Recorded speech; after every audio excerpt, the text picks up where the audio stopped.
Pengantin wanita dihina jelek oleh pengantin pria hingga ia batalkan pernikahannya.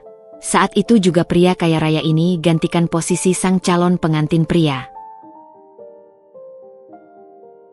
Halo Bunda, semoga Bunda semuanya dalam keadaan sehat dan bahagia ya. Sebelum masuk ke ceritanya, jangan lupa like, komen dan subscribe channel ini ya. Selamat menonton. Langit senja mulai memudar, menyapu langit Jakarta dengan gradien jingga dan ungu. Di sebuah butik gaun pengantin sederhana yang tersembunyi di antara hiruk-pikuk pusat perbelanjaan, Nita berdiri terpaku di balik kaca etalase. Matanya, yang biasanya berbinar cerah, kini menyimpan keraguan yang dalam saat menatap sehelai gaun pengantin sederhana berenda sutra dengan veil panjang yang terpajang anggun. Gaun itu bukanlah yang termewah di butik ini, apalagi jika dibandingkan dengan butik-butik megah di plaza ternama yang sering dikunjungi Ferdi. Namun, bagi Nita, gaun ini mewakili sebuah impian yang hampir terwujud, sebuah mahakarya dalam hidupnya yang sederhana. Sudah diputuskan, Non Nita? Gaun ini memang cocok sekali dengan siluet tubuh Non, ujar Mbak Sari, pemilik butik yang sudah seperti ibu sendiri, mendekati Nita yang masih termenung. Nita menghela napas pelan. Iya, Mbak, ini saja. Yang penting, elegan dan sopan. Ucapan itu terasa seperti upaya meyakinkan dirinya sendiri. Jari-jarinya yang ramping menekan kaca etalase seolah ingin menyentuh gaun itu langsung, merasakan setiap helai rendahnya, memastikan ini bukan ilusi. Non, jangan khawatir. Yang penting kan isi hati, bukan kemewahan gaunnya. Calon suami Non pasti akan terpana melihat kecantikan Non yang sebenarnya, kata Mbak Sari dengan bijak, seolah bisa membaca kegelisahan di hati Nita. Nita hanya mampu memberikan senyuman tipis. Pikirannya melayang kepada Ferdi, tunangannya. Ferdi Hermawan, putra tunggal keluarga Hermawan yang bisnis propertinya merajai ibu kota. Pertemuan mereka di sebuah acara amal kampus dulu terasa seperti dongeng. Si mahasiswa sederhana yang aktif di unit kegiatan sosial, dan si anak konglomerat yang sedang menjalankan program CSR keluarga. Cinta mereka tumbuh di tengah perbedaan yang begitu menyolok. Nita mencoba memeluk erat keyakinan bahwa cinta mereka cukup kuat untuk menjembatani jurang perbedaan strata sosial dan kekayaan itu. Dia yakin, cinta adalah bahasa universal yang bisa menyatukan dua dunia yang berbeda. Bagaimana dengan aksesoriesnya, Non? Mau pakai mutiara titipan ibu atau? Tanya Mbak Sari lagi, membuyarkan lamunannya. Pakai yang titipan ibu saja, Mbak. Itu lebih berarti, jawab Nita lembut. Kalung mutiara peninggalan almarhumah ibunya itu adalah harta satu-satunya yang benar-benar berharga baginya. Lebih berharga dari berlian manapun. Tiba-tiba, bel pintu butik berbunyi. Seorang wanita dengan balutan dress branded dan tas mahal masuk dengan langkah percaya diri. Matanya yang tajam langsung menyapu seluruh ruangan, kemudian berhenti memandang Nita dengan sedikit sinis. Wah, Nita? Lagi cari gaun pengantin? Sapa wanita itu, yang Nita kenal sebagai Siska, salah satu teman satu lingkaran Ferdi. Nita mengangguk, sedikit grogi. Iya, Cis. Lagi mencoba yang ini. Siska mendekat, mengamati gaun di etalase dengan mata yang seolah menghakimi. Lucu. Sederhana sekali, ya? Tapi mungkin cocok untukmu. Ucapannya terdengar seperti pujian, tapi nada merendahkan begitu jelas. Ferdi tidak ikut menemanimu? Dia tadi bilang lagi meeting dengan klien dari Singapura. Oh iya, untuk pernikahan kalian, dia sudah pesan floral arrangement langsung dari Bali. Loh, harganya selangit, tapi sesuai untuk acara keluarga kami. Kata-kata, keluarga kami, terasa seperti tusukan jarum halus di hati Nita. Dia tetap tersenyum, berusaha tidak terpengaruh. Ferdi sibuk. Aku ngerti. Aku bisa urus ini sendiri. Ya sudah, kalau begitu. Good luck, ya. Jangan lupa, bikin list hadiah yang bagus untuk bridal shower nanti. Jangan yang murah-murah, nanti merepotkan tamu. Canda Siska sebelum berbalik dan pergi, meninggalkan aroma parfum mahal dan rasa tidak nyaman di udara. Mbak Sari mendekat, memegang pundak Nita. Jangan dengarkan dia, Non. Dunia ini penuh dengan orang-orang yang suka menilai dari kulit. Nita menarik napas dalam-dalam, menatap kembali gaun itu. Aku tidak peduli omongan orang, Mbak. Aku hanya ingin hari pernikahanku sempurna bersama Ferdi. Aku percaya padanya. Ucapannya lantang, tapi di dalam hati, bisikan keraguan mulai menggerogoti. Apakah dia cukup cantik? Apakah dia cukup baik? Apakah dia, Nita dari keluarga sederhana, pantas untuk Ferdi Hermawan? Dia mengusap lembut kaca etalase sekali lagi, memandang gaun itu dengan penuh harap. Ini adalah mimpinya, dan dia akan memperjuangkannya. Meski rapuh, mimpi itu adalah satu-satunya yang dia pegang erat-erat. Puncak Menara Rama, kantor pusat grup Artawijaya, berdiri megah menjulang di jantung segitiga emas Jakarta. Dari balik dinding kaca setinggi langit di lantai paling atas, Rama Artawijaya memandang rendah kota yang mulai diselimuti senja. Pemandangan yang seharusnya memuaskan mata ini, justru terasa hampa baginya. Jari-jarinya yang panjang dengan santai memutar-mutar pena bermerek mahal di atas meja kerjanya yang luas dan minimalis. Pikirannya melayang jauh dari laporan keuangan kuartalan yang terbuka di layar komputer mewahnya. "Bos, laporan dari divisi properti sudah siap untuk ditandatangani," ucap Andi, asisten pribadinya yang setia, sambil meletakkan setumpuk dokumen di ujung meja. Rama hanya mengangguk singkat, matanya masih tertuju pada panorama kota. "Terima kasih, Andi. Tolong jadwalkan meeting dengan tim hukum besok pagi. Kita perlu membahas akuisisi tanah di Surabaya itu." "Baik, bos." Andi mengangguk, tapi tidak segera pergi. Dia mengenal bosnya dengan cukup baik untuk tahu ketika ada sesuatu yang mengganggu pikirannya. "Ada sesuatu yang perlu saya urus, bos." Rama akhirnya memalingkan wajahnya, menghela napas pelan. Wajahnya yang tampan dengan garis rahang tegas terlihat sedikit letih. "Tidak, Andi. Terima kasih. Kau bisa pulang dulu. Aku butuh waktu sendirian sebentar." Setelah Andi pergi, ruangan yang luas itu kembali sunyi. Rama memutar kursi kerjanya dan mengambil ponselnya. Dengan beberapa kali usap, dia membuka aplikasi media sosial. Jarinya hampir secara refleks mengetik nama Nita Sari di kolom pencarian. Profilnya muncul. Foto profilnya adalah gambar Nita dengan senyuman lebar yang tulus, memeluk erat seorang anak yatim di sebuah panti asuhan. Rama tidak bisa menahan senyum kecil. Itu dia Nita. Selalu punya hati untuk orang lain.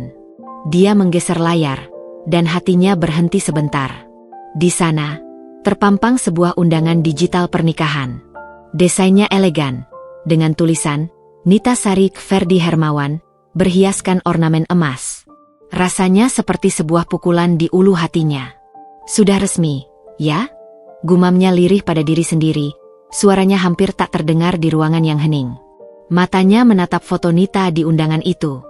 Dia terlihat cantik, bahagia, dan jauh. Sangat jauh. Kenangan masa lalu tiba-tiba membanjiri pikirannya.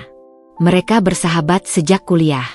Dialah yang selalu ada ketika Nita patah hati karena pacar pertamanya. Dialah yang mendengarkan Nita bercerita tentang impian dan cita-citanya mendirikan sekolah gratis untuk anak kurang mampu. Dan dialah yang, tanpa disadari Nita, telah jatuh cinta padanya sejak lama. Tapi, dia selalu ragu. Hidupnya yang penuh dengan intrik bisnis dan tanggung jawab besar, membuatnya khawatir tidak bisa memberikan ketenangan dan kebahagiaan yang pantas untuk Nita. Dia memilih untuk berdiam di pinggir, menjadi penjaga rahasia, sahabat yang selalu siap membantu tanpa pernah mengungkapkan isi hatinya. Dan kini, dia harus membayar harga untuk keraguannya itu. Tiba-tiba, ponselnya bergetar. Sebuah panggilan masuk dari nomor yang sangat dikenalnya. "Bu," sambarnya, mencoba menyembunyikan kekalutannya. "Rama, sayang, kamu sudah lihat undangan Nita?" tanya sang ibu, suaranya lembut namun penuh arti. Ibunya tahu betul perasaan Rama terhadap Nita. "Baru saja, Bu," jawab Rama singkat. "Kamu baik-baik saja, Nak?" Rama menarik napas dalam. "Tentu, Bu. Aku bahagia untuknya. Ferdi berasal dari keluarga baik, dan jika itu yang membuat Nita bahagia." Ucapannya terhenti, tidak sanggup melanjutkan. "Rama, kamu tidak perlu berbohong padaku. Ibu tahu isi hatimu. Tapi, Jika kamu merasa ini yang terbaik untuk Nita, maka kamu harus menghargai pilihannya dan menghadiri pernikahannya sebagai sahabat yang terbaik. Ibu Rama memang selalu tahu kata-kata yang tepat. Iya, Bu. Aku akan hadir. Aku harus melihatnya bahagia, setidaknya untuk terakhir kalinya. Ucapan, terakhir kalinya, itu terasa pahit di mulutnya. Setelah menutup telepon, Rama kembali menatap undangan di layar ponselnya. Jarinya mengepal. Sebuah pertempuran batin terjadi di dalam dirinya. Sebagian dirinya ingin memberanikan diri, mengungkapkan semuanya, membawa Nita pergi dari semua ini. Tapi sebagian lagi, yang lebih rasional, mengingatkannya bahwa itu adalah langkah egois. Nita tampak bahagia. Dan sebagai sahabat, kewajibannya adalah mendukung kebahagiaannya, meski itu berarti mengubur perasaannya sendiri dalam-dalam. Dia berdiri dan kembali menghadap jendela. Kota Jakarta kini telah bersinar gemerlap. Setiap lampu seperti bintang-bintang kecil yang mengejek kesepiannya. Dia mengambil keputusan. Dia akan hadir di pernikahan itu. Dia akan berdiri di barisan terdepan, menyaksikan wanita yang dicintainya mengucapkan janji suci pada pria lain. Dan dia akan tersenyum, seolah-olah hatinya tidak hancur berkeping-keping. Ini untukmu, Nita, bisiknya pada bayangannya sendiri yang terpantul di kaca jendela. Semoga dia bisa membuatmu lebih bahagia daripada yang pernah aku bayangkan.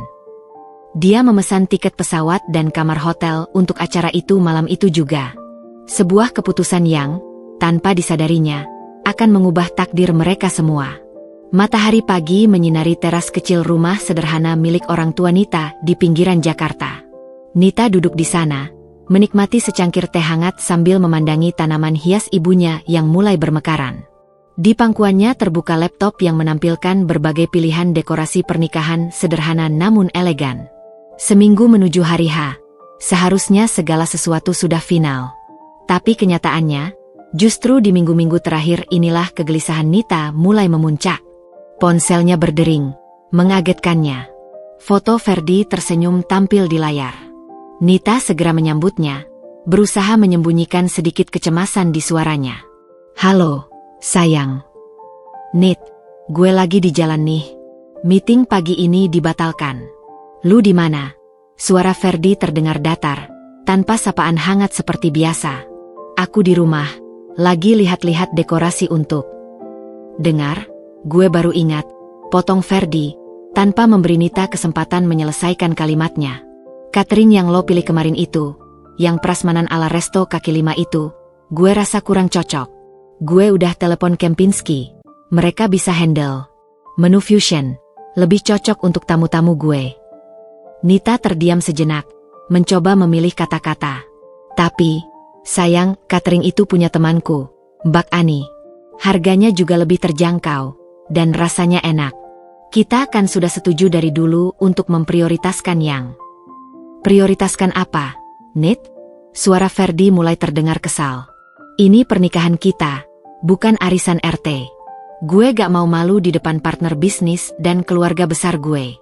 Bayangin aja, direktur bank ngomongnya sambil megang piring nasi padang. Gak level. Sakit. Kata-kata itu terasa sakit. Nita menarik napas dalam. Ferdi, itu masakan Padang premium. Dan tamu-tamuku, keluargaku, teman-temanku dari panti, mereka juga harus merasa nyaman. Aku tidak ingin acara kita terkesan menjauh. Ya sudah, urusan tamu lo urusan lo. Tapi untuk tamu gue dan keluarga gue yang urus. Kempinski sudah fix. Lo tinggal kasih list tamu lo ke event organizer gue nanti. Perintahnya tegas, tanpa ruang untuk kompromi. Oh iya, soal panti asuhan itu. Berapa banyak sih anaknya yang mau lo bawa? Coba dibatesin, jangan semuanya. Kasihan mereka, mungkin aja gak nyaman di acara serumit ini. Nita menggigit bibirnya. Mereka adalah keluargaku, Ferdi. Mereka sudah janji mau nyanyi untuk kita. Aku janji pada mereka. Gue dengar suara mereka di video yang lo kirim. Biasa aja. Tapi terserah lo deh, yang penting jangan terlalu banyak. Gue lagi masuk lift, nanti gue telepon lagi. Klik, sambungan terputus sebelum Nita sempat berkata apapun. Dia menatap ponselnya, perasaan campur aduk antara kecewa dan marah memenuhi dadanya. Ini bukan pertama kalinya. Semakin dekat hari pernikahan, sikap Ferdi semakin berubah. Kritik-kritik kecil yang dulu dianggapnya sebagai bentuk perhatian, kini terasa seperti tusukan-tusukan halus yang mengikis kepercayaan dirinya. Ada masalah, sayang. Ibu Nita muncul dari dalam rumah, membawa sepiring potongan buah. Wajahnya yang bijak langsung membaca raut putrinya. Nita memaksakan senyum. Tidak, Bu. Cuma, Ferdi lagi sibuk aja. Ibu dengar suaramu tadi. Dia mau ganti catering lagi, ya. Ibu Enta duduk di sampingnya, matanya penuh perhatian. Bagaimana ibu bisa tahu? Ibu sudah lama hidup, Nak. Ibu bisa melihat pola. Dulu dia setuju dengan hampir semua usulanmu. Sekarang, semuanya harus sesuai kelasnya. Ibu Nita meletakkan tangan yang hangat di atas tangan Nita. Nita, sayang. Ibu hanya ingin kau bahagia. Pernikahan itu bukan tentang pamer kekayaan atau gengsi. Itu tentang dua hati yang bersatu. Apakah kau yakin dengan pilihanmu ini? Pertanyaan itu menggantung di udara. Pertanyaan yang sama yang terus menghantui Nita di malam-malam sunyinya. Aku yakin, Bu, jawab Nita, tapi suaranya tidak terlalu meyakinkan.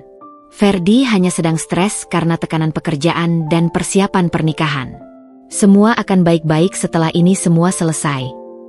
Itu adalah mantra yang terus diulang-ulangnya untuk menenangkan diri sendiri. Ibu Nita menghela napas, tidak ingin mendorong lebih jauh. Yang penting kau tahu batasanmu, Nak. Jangan sampai karena cinta, kau mengorbankan jati dirimu. Kau adalah perempuan yang baik dan kuat. Jangan biarkan siapapun membuatmu merasa kurang. Nita memeluk ibunya erat. Nasihat itu menghangatkan hatinya, tapi tidak sepenuhnya menghilangkan awan kelabu yang mulai mengumpul. Dia kembali menatap layar laptopnya, pada gambar dekorasi bunga sederhana yang dia impikan. Kini, dekorasi itu akan digantikan dengan rangkaian bunga impor yang mahal dan rumit. Rasanya, pernikahan ini bukan lagi miliknya sepenuhnya. Ini adalah panggung untuk memenuhi harapan dan standar orang lain. Dia menutup mata, berusaha mengingat kenangan manis dengan Ferdi.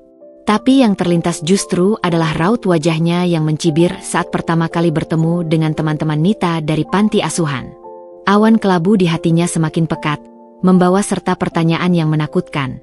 Apakah dia mengenal pria yang akan dinikahinya ini? Ataukah selama ini dia hanya jatuh cinta pada versi Ferdi yang dia lihat di awal?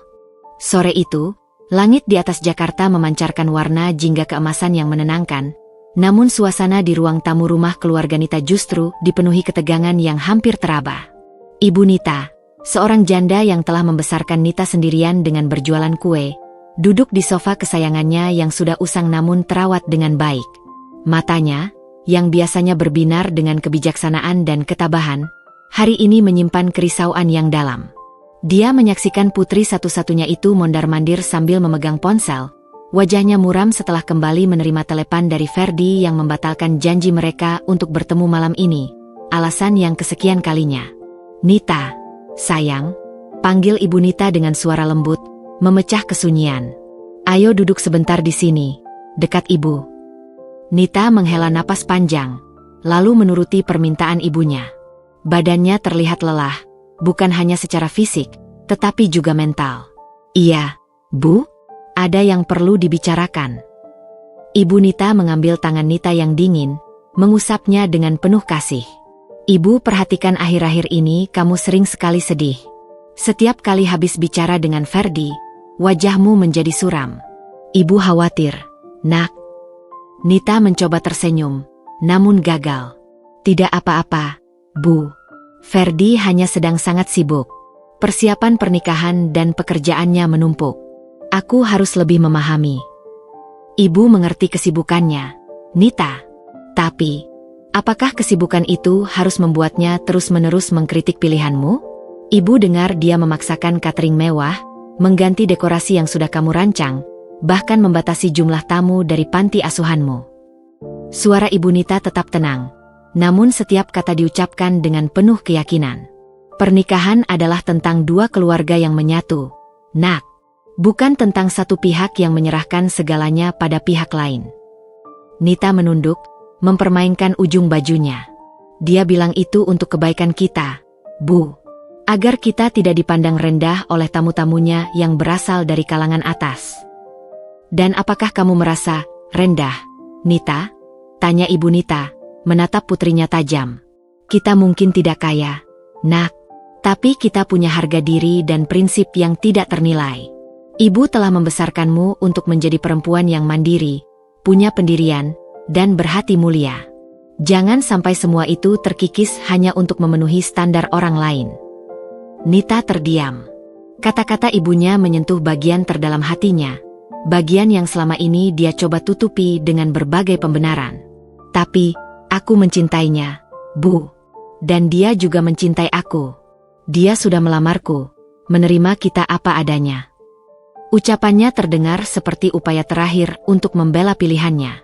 Ibu tidak meragukan cintanya, sayang. Tapi ibu mempertanyakan caranya mencintai. Ibu Nita memegang pundak Nita, memastikan putrinya menatapnya.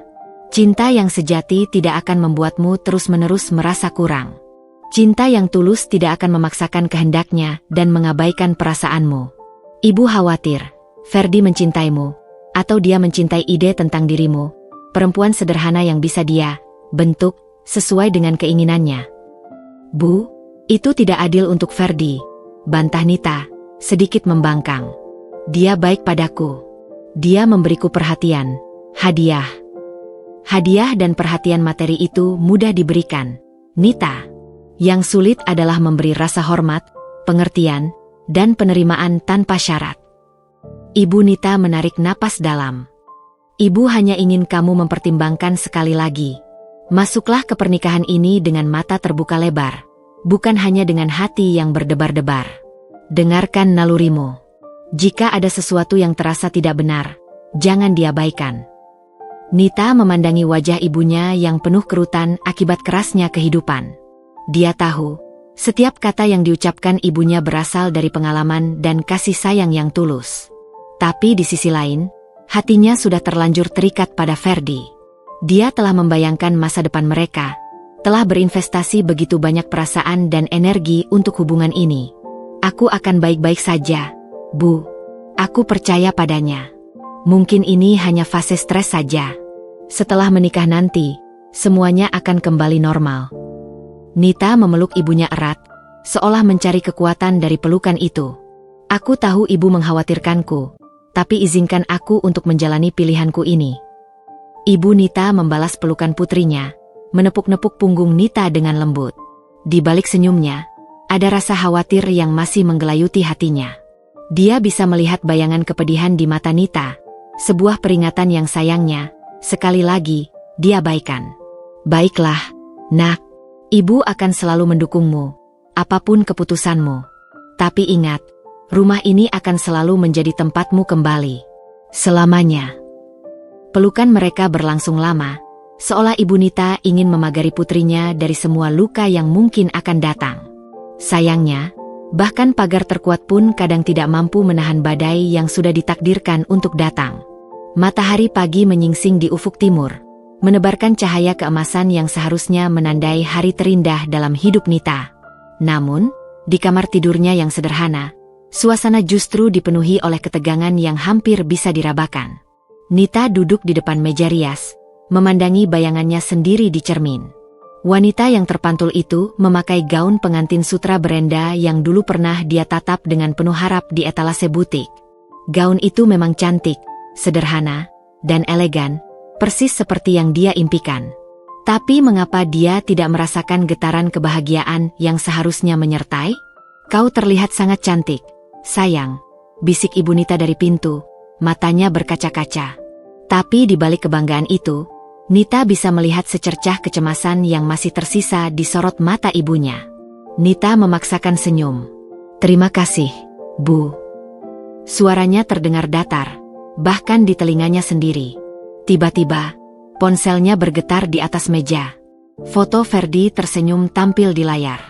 Jantung Nita berdebar kencang, campur antara harap dan was-was. Dia menyambutnya. "Ferdi, kau sudah di jalan?" tanyanya, berusaha terdengar ceria. Belum. Gue masih di hotel. Meeting dadakan sama klien dari Jepang. Lo berangkat duluan aja ke gedung, gue langsung nyusul ke sana. Perintah Ferdi, suaranya terdengar tergesa-gesa dan sama sekali tidak mengandung nada romantis di hari pernikahan mereka. Nita merasa dadanya sesak. "Tapi, kita kan janji berangkat bersama? Foto-foto dulu di..." "Udah, Nit, jangan ribet. Ini urusan bisnis penting. Gue gak mungkin nolak. Lo kan tahu sendiri. Yang penting lo sampai di sana tepat waktu. Jangan bikin malu."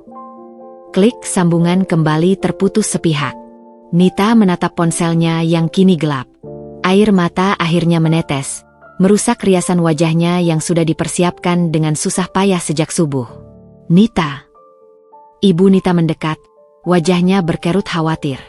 Dia tidak bisa berangkat bersamaku, Bu. Meeting dadakan," ucap Nita. Suaranya bergetar menahan tangis. Ibu Nita menghela napas panjang, berusaha menahan komentar yang sudah di ujung lidahnya. Dia mengambil tisu dan dengan lembut mengusap air mata di pipi Nita.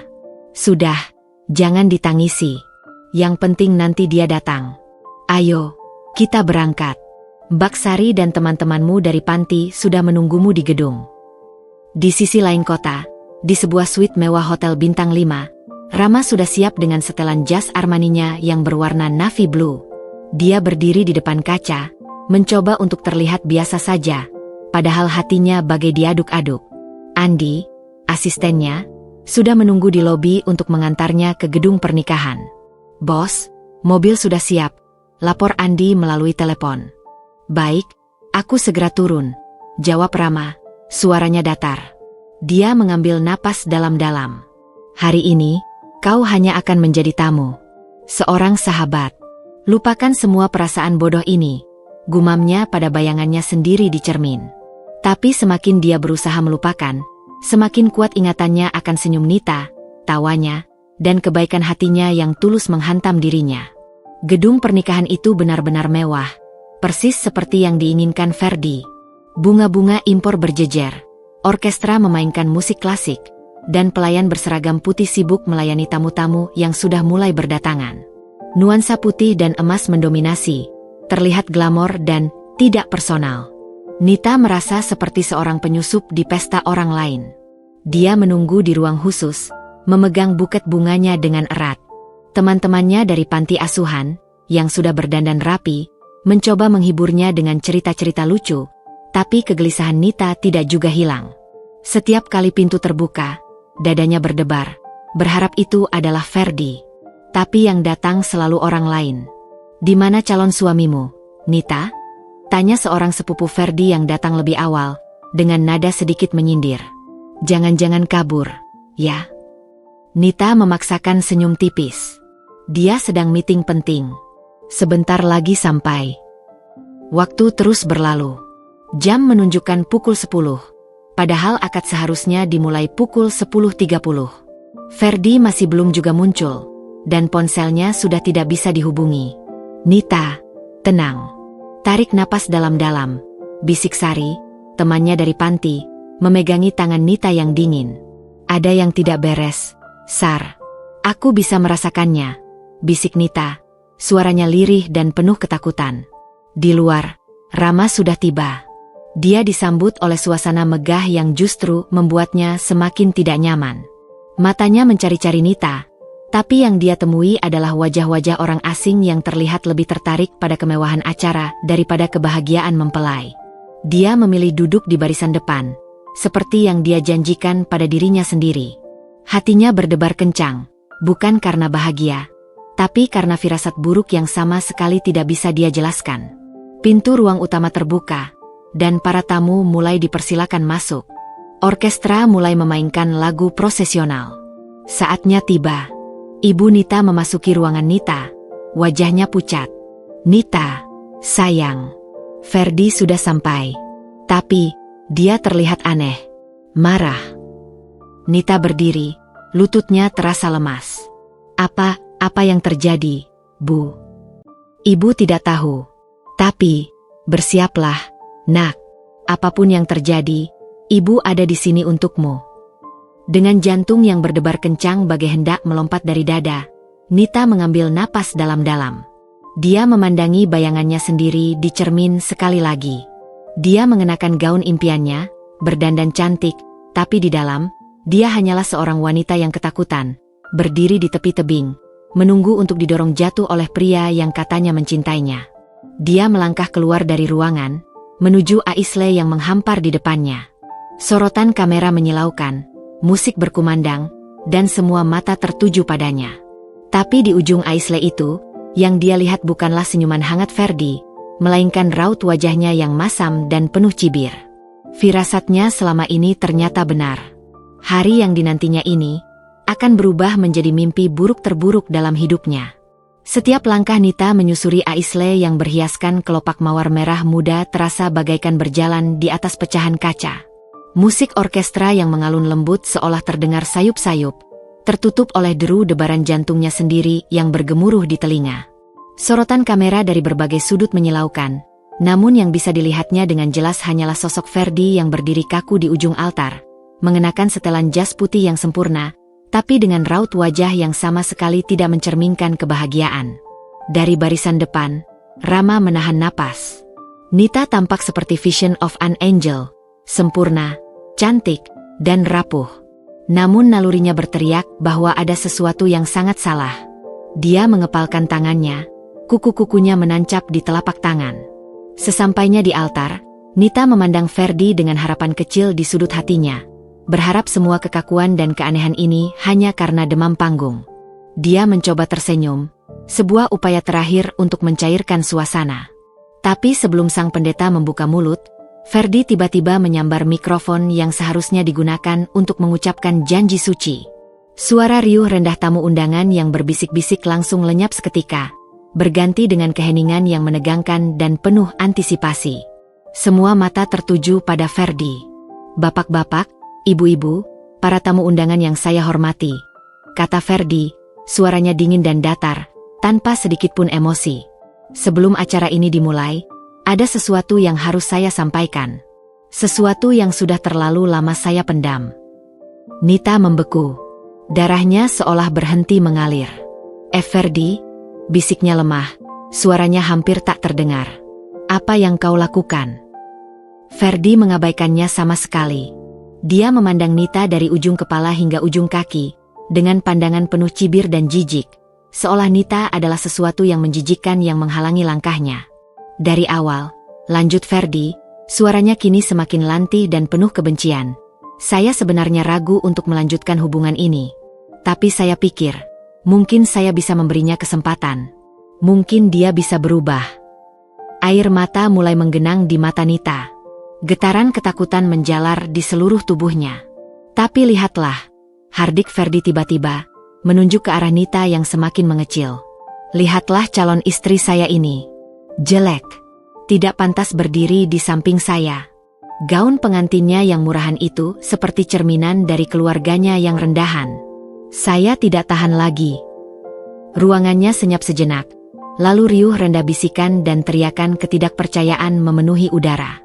Kilatan kamera semakin menjadi-jadi, mengabadikan setiap detik dari penghancuran harga diri seorang perempuan di hari paling rentannya. "Ferdi, tolong." Nita menjatuhkan buket bunganya. Tangannya gemetar tak terkendali. "Jangan." "Diam," bentak Ferdi, membuat Nita dan seluruh tamu undangan terkejut. Wajahnya yang biasanya tampan kini berkerut menjadi monster yang kejam. "Cukup.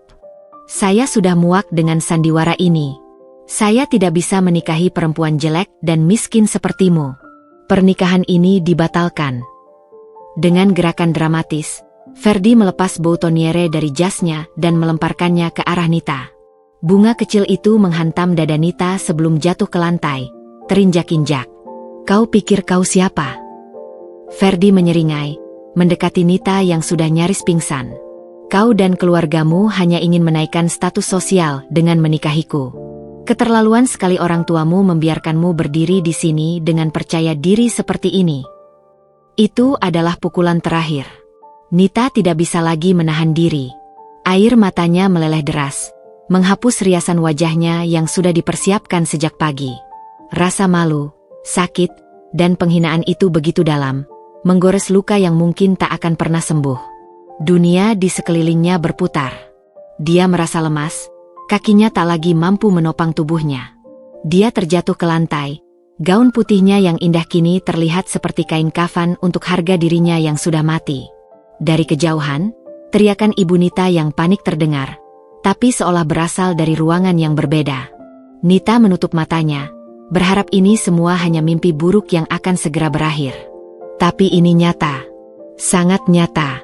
Dan di depan ratusan pasang mata, Nita, perempuan yang baik hatinya, perempuan yang selalu percaya pada cinta, telah dihancurkan dan dipermalukan oleh pria yang paling dia percayai. Keheningan yang menyelimuti ruangan setelah penghinaan keji Ferdi itu lebih memekakan daripada teriakan manapun. Suasana bagai terperangkap dalam ruang hampa, di mana waktu berjalan lambat dan setiap detik terasa seperti siksaan abadi. Nita terduduk lunglai di lantai altar, tubuhnya menggigil tak terkendali. Gaun putihnya yang sempurna kini menjadi simbol aibnya yang tersebar di depan umum. Air matanya mengalir deras, menciptakan jalur yang gelap pada riasan wajahnya yang sempurna. Dunia di sekelilingnya berputar, suara-suara tamu yang berteriak, tangis ibunya, dan tawa sinis Ferdi, semuanya melebur menjadi dengung tak jelas yang memenuhi kepalanya. Dia ingin menghilang, menguap begitu saja dari muka bumi. Bangun! Jangan pura-pura pingsan di sini, hardik Ferdi, masih dengan mikrofon di tangan, suaranya penuh kebencian dan kepuasan melihat Nita hancur di kakinya. Dia bahkan melangkah mendekat, seolah ingin menyeret Nita pergi dari altar. Tiba-tiba, dari barisan depan, sebuah bayangan tinggi berdiri dengan gerakan yang cepat dan penuh tekad. Kursinya terdorong ke belakang hingga jatuh dengan suara keras yang memecah ketegangan. Itu adalah Rama. Wajahnya, yang selama ini selalu tenang dan terkendali, kini memancarkan amarah yang dingin dan membara. Matanya yang biasanya hangat, sekarang tajam bagai pedang, menatap lurus ke arah Ferdi. "Diam kau, Ferdi," gertak Rama. Suaranya menggelegar penuh wibawa tanpa perlu menggunakan mikrofon. Suaranya memenuhi seluruh ruangan, membuat semua orang terpana. Dengan langkah tegas dan penuh tujuan, Rama berjalan menuju altar. Setiap langkahnya penuh keyakinan, mengabaikan ratusan pasang mata yang menatapnya, mengabaikan bisikan-bisikan yang mulai bermunculan. Dia tidak peduli. Satu-satunya yang dia lihat adalah Nita, yang tergeletak tak berdaya di lantai, hancur berkeping-keping. Saat dia melewati Ferdi, dia tidak sekalipun menoleh. Dia mengabaikan pria itu sepenuhnya, seolah Ferdi hanyalah debu yang tidak layak diperhatikan. Ferdi sendiri terpana, mulutnya terbuka sedikit, mikrofon masih tergenggam di tangannya yang mulai gemetar. Rama berlutut di samping Nita. Dia tidak langsung menyentuhnya, tetapi menatapnya dengan mata penuh kepedihan dan kemarahan. Marah pada Ferdi, marah pada dirinya sendiri karena membiarkan ini terjadi. "Nita," bisiknya, suaranya lembut namun tegas, berbeda sama sekali dengan nada yang digunakannya pada Ferdi. "Nita, sayang, dengarkan suaraku." Nita tidak bereaksi. Matanya kosong, seolah jiwanya telah pergi meninggalkan tubuhnya yang terluka. Rama tidak menyerah. Dia meletakkan tangannya dengan lembut di pundak Nita.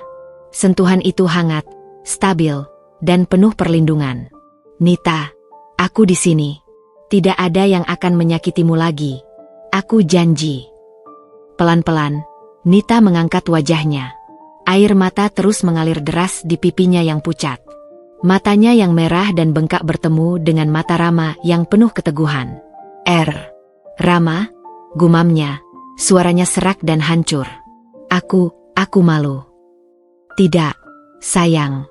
Kau tidak perlu malu," bantah Rama dengan lembut tapi meyakinkan. Dia menggunakan ujung jubahnya yang mahal untuk dengan hati-hati mengusap air mata di wajah Nita. "Dia yang seharusnya malu, bukan kamu."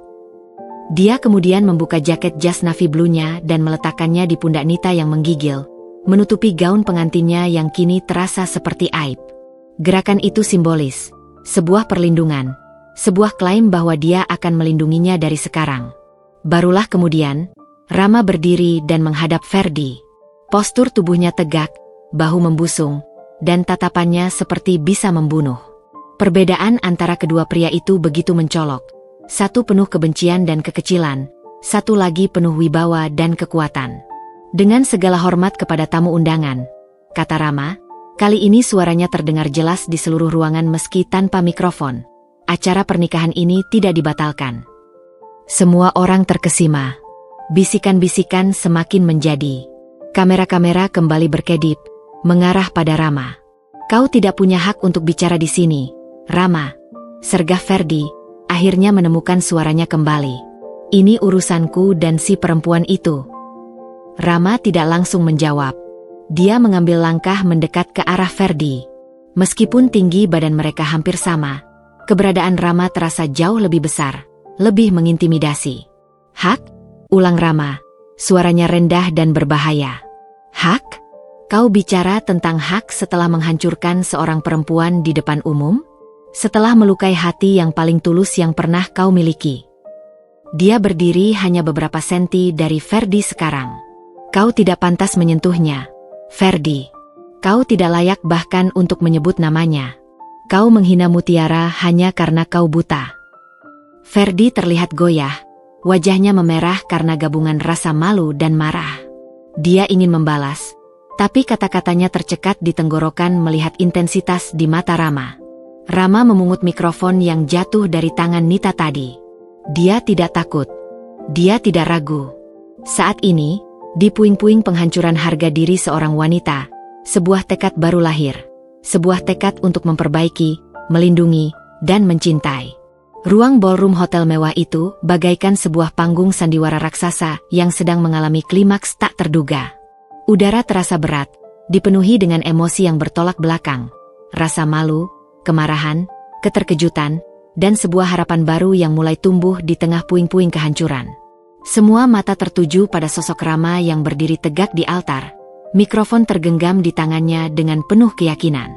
Cahaya lampu sorot yang awalnya ditujukan untuk mempelai, kini menyinari wajahnya yang tegas, menciptakan siluet seorang pahlawan yang muncul di saat yang paling tidak terduga.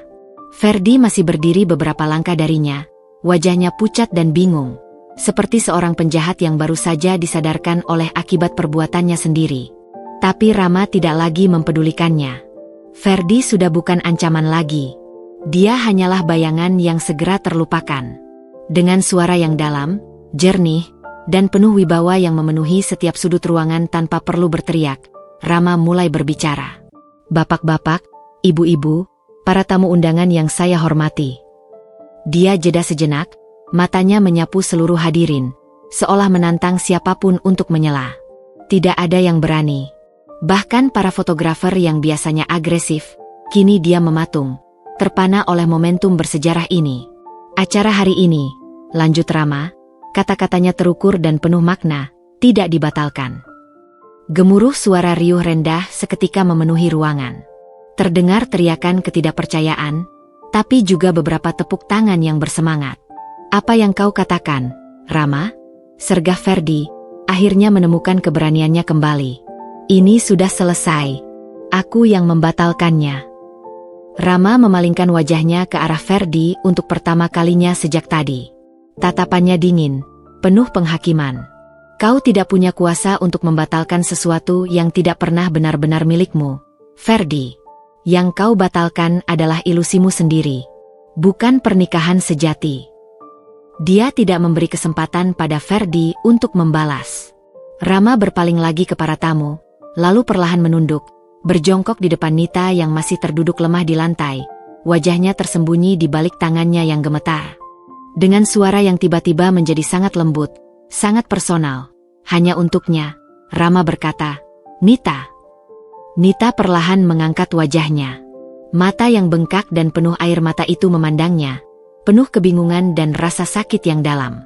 Nita, sayangku, ulang Rama, suaranya bergetar penuh emosi, tapi bukan karena gugup, melainkan karena intensitas perasaan yang tak terbendung. Aku tahu ini bukan caraku yang ideal. Bukan caraku yang pernah kubayangkan untuk mengungkapkan perasaanku yang sebenarnya. Dia mengambil napas dalam, mengumpulkan keberanian untuk mengucapkan kata-kata yang telah dipendamnya selama bertahun-tahun. Kau mengenalku sejak lama. Kau tahu siapa aku sebenarnya. Dan aku tahu siapa dirimu, perempuan kuat, penyayang, dan tulus yang pernah kukenal. Tatapan Rama tidak pernah lepas dari mata Nita, memancarkan ketulusan yang tak terbantahkan. Ferdi tidak bisa melihat itu. Dia tidak bisa melihat kecantikan sejatimu, baik luar maupun dalam. Tapi aku bisa. Aku selalu bisa. Dia berlutut sepenuhnya sekarang, posisinya lebih rendah dari Nita, sebuah gestur penyerahan diri yang total. Mikrofon masih di tangannya, memperkuat setiap kata yang diucapkannya ke seluruh ruangan. Dari dulu, sejak masa kuliah, aku selalu memendam perasaan untukmu. Tapi aku takut. Takut merusak persahabatan kita. Takut tidak cukup baik untukmu. Suara Rama pecah, emosi yang terpendam lama akhirnya meluap. Tapi melihatmu terluka seperti ini, melihatmu dihina oleh seseorang yang tidak tahu nilai dirimu, aku tidak bisa diam lagi. Dia menjangkau tangan Nita yang dingin dan menggenggamnya erat. Tangannya yang hangat dan stabil menjadi penopang bagi Nita yang hampir hancur. Nita Sari, ucap Rama, suaranya kini jelas dan penuh keyakinan, terdengar hingga ke sudut terjauh ruangan. Di hadapan semua orang di sini, di tengah puing-puing harapan yang sempat hancur, aku bertanya padamu. Maukah kau menikah denganku? Hari ini juga? Di sini. Ruangan benar-benar hening. Bahkan detak jantung pun seolah terdengar. Rama melanjutkan, matanya berkaca-kaca.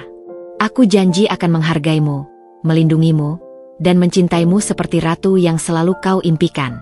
Aku akan membuatmu bahagia, Nita. Percayalah padaku. Dia terdiam, menunggu. Seluruh hidupnya seolah bergantung pada jawaban yang akan keluar dari bibir Nita. Wajahnya yang biasanya maskulin dan tegas, kini lunak dan rentan, menunggu keputusan yang akan menentukan takdir mereka. Di sekeliling mereka, ratusan pasang mata menatap, ada yang penuh harap, ada yang sinis, ada yang tidak percaya. Tapi di dunia mereka berdua saat ini, hanya ada mereka berdua. Seorang wanita yang terluka, dan seorang pria yang menawarkan cinta dan penyembuhan di tempat yang sama di mana dia baru saja dihancurkan. Waktu seolah berhenti. Nita menatap mata Rama, mencari-cari tanda kebohongan, ketidakjujuran, atau belas kasihan. Yang dia temukan hanyalah lautan ketulusan dan cinta yang dalam, sebuah perasaan yang telah menunggu selama bertahun-tahun untuk diakui. Dia menarik napas dalam-dalam, dan dengan suara yang pelan namun jelas, terdengar melalui mikrofon yang masih digenggam Rama, Nita menjawab. Keheningan di ballroom itu begitu pekat, seolah-olah seluruh alam semesta menahan napas menunggu jawaban Nita. Bahkan dengungan AC sentral yang biasanya tak terdengar, seakan menghilang di telan antisipasi yang menggantung di udara. Wajah-wajah para tamu membeku dalam ekspresi yang beragam. Ada yang masih terpana, ada yang penuh harap, beberapa menunjukkan keraguan, dan tak sedikit yang sinis. Kamera-kamera masih terus berkedip, namun tanpa suara, mengabadikan momen bersejarah yang tak seorang pun pernah duga akan terjadi. Nita masih terduduk di lantai, tubuhnya menggigil di bawah jaket jas navy blue Rama yang hangat. Tangannya yang dingin masih tergenggam erat dalam pelukan tangan Rama yang stabil. Di matanya yang merah dan bengkak, tercampur air mata kepedihan yang belum kering dan sebuah penerangan baru yang mulai menyala. Dia melihat ke dalam mata Rama, bukan sebagai sahabat yang selama ini dikenalnya, tetapi sebagai seorang pria yang dengan berani membuka hatinya di tengah reruntuhan harga dirinya. Rama. Gumam Nita, suaranya serak dan hancur, terdengar jelas melalui mikrofon yang masih digenggam erat oleh Rama. Kau tidak perlu melakukan ini karena kasihan padaku. Rama menggenggam tangan Nita lebih erat lagi, matanya membara dengan keyakinan yang tak tergoyahkan. Ini bukan belas kasihan, Nita. Ini sudah terlalu lama tertunda. Aku mencintaimu. Bukan sebagai sahabat, tapi sebagai seorang pria yang mencintai wanita yang paling sempurna dalam hidupnya. Dia berhenti sejenak, memastikan setiap kata meresap ke dalam jiwa Nita yang terluka. Aku mencintaimu justru karena kekuatanmu. Karena kebaikan hatimu yang tulus. Karena caramu melihat dunia dengan optimisme yang tak pernah pudar. Hal-hal yang tidak pernah dilihat olehnya. Dari kerumunan, Ibu Nita berdiri dengan tangan terkepal di dada, air mata mengalir deras di wajahnya. Namun kali ini, Air mata itu bukan lagi air mata kepedihan, melainkan air mata haru dan sebuah harapan baru. "Jawab, nak," bisiknya lirih, seolah doanya bisa sampai pada putrinya. "Percayalah padanya." Ferdi, yang masih berdiri tak jauh dari mereka, tiba-tiba tersadar dari keterpanaannya. Wajahnya yang semula pucat kini memerah karena kemarahan dan rasa malu. "Jangan bodoh, Nita. Dia hanya mengasihanimu. Lihatlah dirimu, jelek, berantakan, tidak pantas untuknya." Teriakan Ferdi itu justru menjadi penegasan terakhir bagi Nita. Kata-kata jelek yang sama yang telah menghancurkannya tadi, kini terasa hampa. Dia melihat ke arah Ferdi, dan untuk pertama kalinya, yang dia lihat bukanlah pria tampan yang dulu dicintainya, melainkan seorang pria kecil dengan hati yang sempit dan penuh kebencian. Dia memalingkan wajahnya kembali kepada Rama. Di matanya, ada sebuah pencerahan, sebuah penerimaan, dan sebuah keputusan. Dengan sisa-sisa kekuatan yang dia kumpulkan dari dasar jiwanya yang paling dalam, Nita menarik napas panjang. Tubuhnya masih gemetar, tapi suaranya, ketika akhirnya keluar, jelas dan penuh keyakinan, bergema di seluruh ruangan melalui mikrofon. "Iya, Rama." Dua kata sederhana itu diucapkannya dengan getaran emosi yang mendalam. "Aku mau." Efek dari dua kata itu bagaikan ledakan energi positif yang menyapu seluruh ruangan. Untuk sesaat, masih ada keheningan, seolah tak ada yang percaya dengan apa yang baru saja mereka dengar.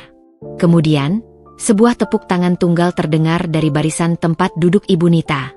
Lalu disusul yang lain, dan yang lain lagi, hingga dalam hitungan detik, seluruh ballroom bergemuruh dengan tepuk tangan yang riuh, sorak-sorai kegembiraan, dan bahkan teriakan, "Selamat," dari beberapa tamu.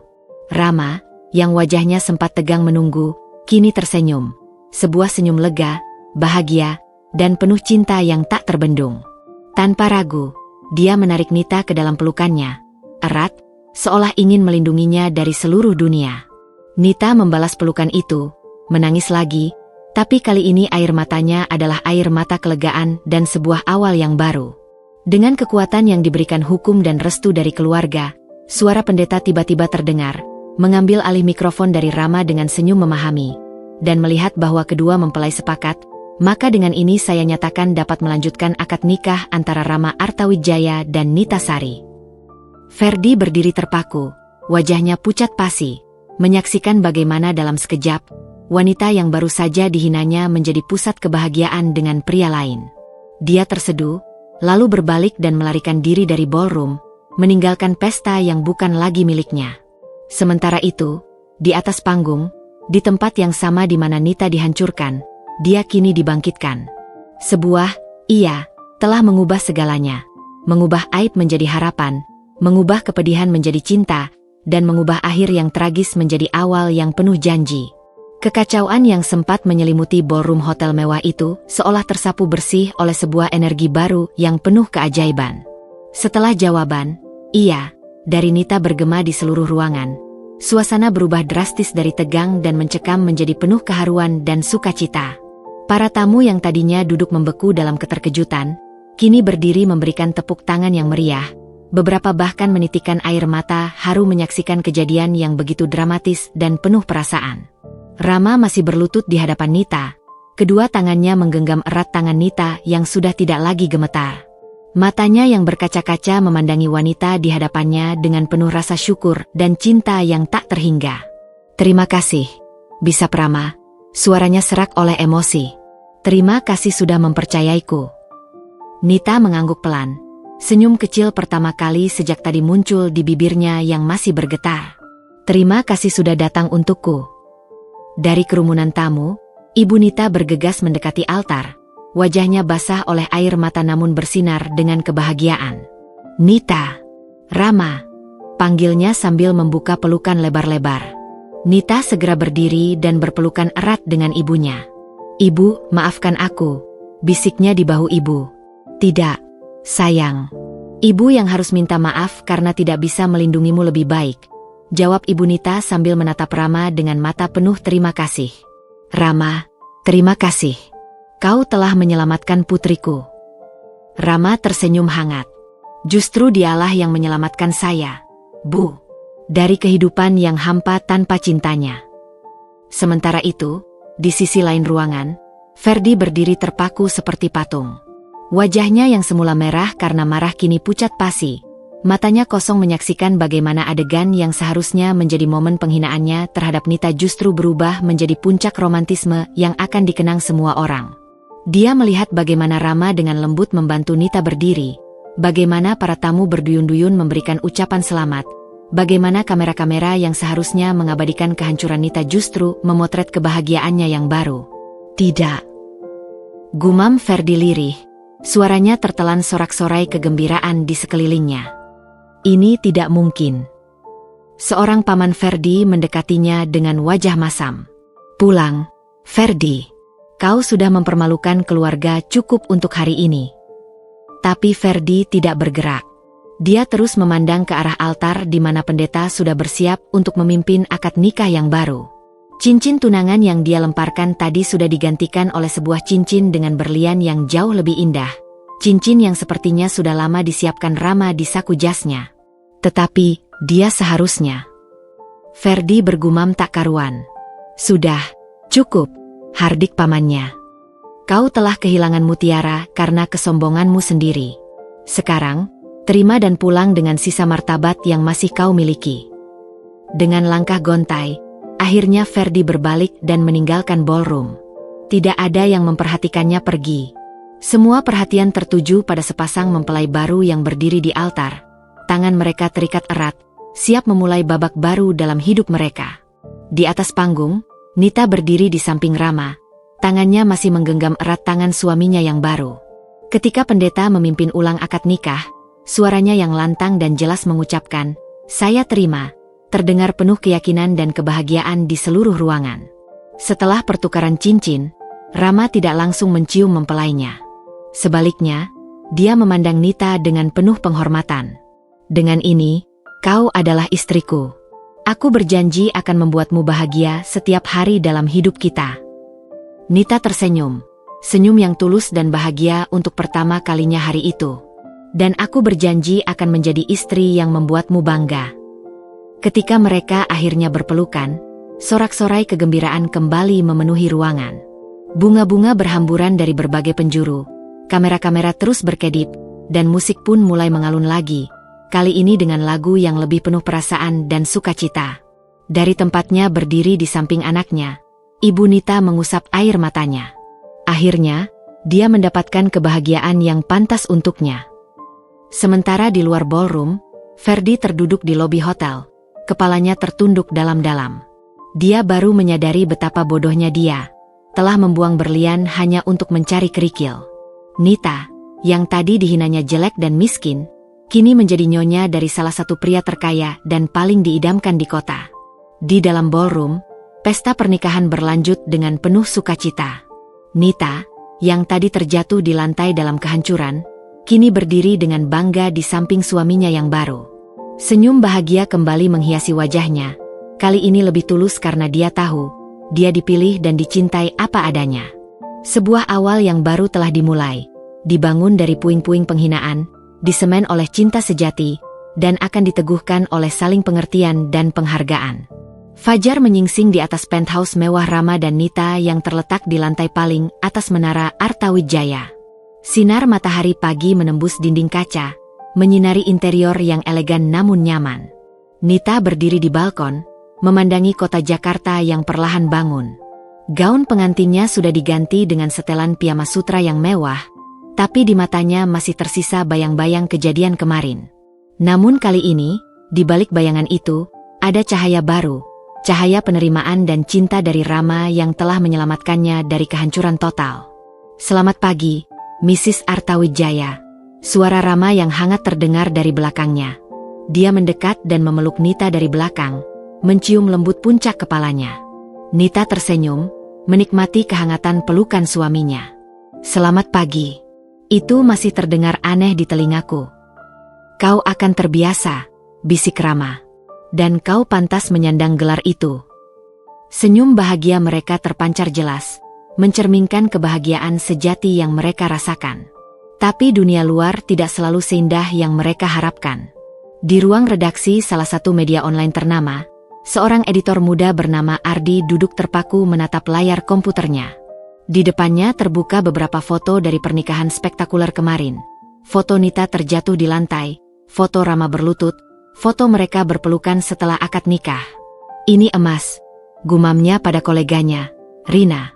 Lihat nih, dari penghinaan ke pernikahan kilat dalam hitungan menit. Tapi, ada angle lain nih. Rina mendekat. Angle apa?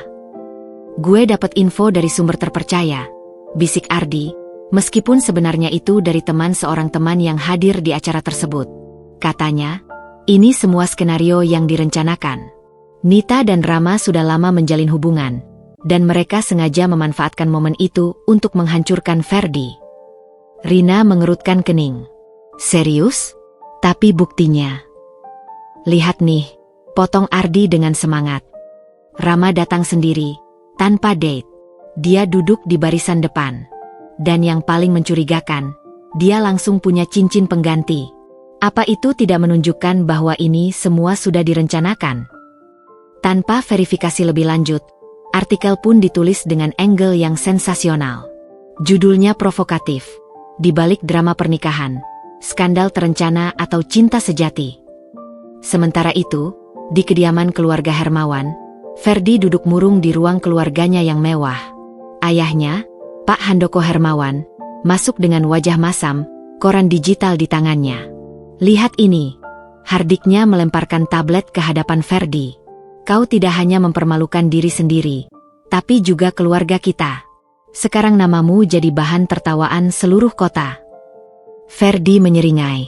Mereka yang bersekongkol, Pak, Nita dan Rama. Mereka pasti sudah merencanakan ini dari awal. Istrinya Pak Handoko, Ibu Ferdi, menggeleng. Kau yang menghina dia di depan umum, Ferdi. Apapun yang terjadi setelah itu adalah konsekuensi dari tindakanmu. Tapi bisikan-bisikan mulai menyebar dengan cepat. Di grup-grup media sosial para sosialita, cerita versi Ferdi mulai mendapatkan tempat. Memang aneh ya, Rama bisa segitu siapnya, tulis salah seorang teman Ferdi di grup WhatsApp eksklusif.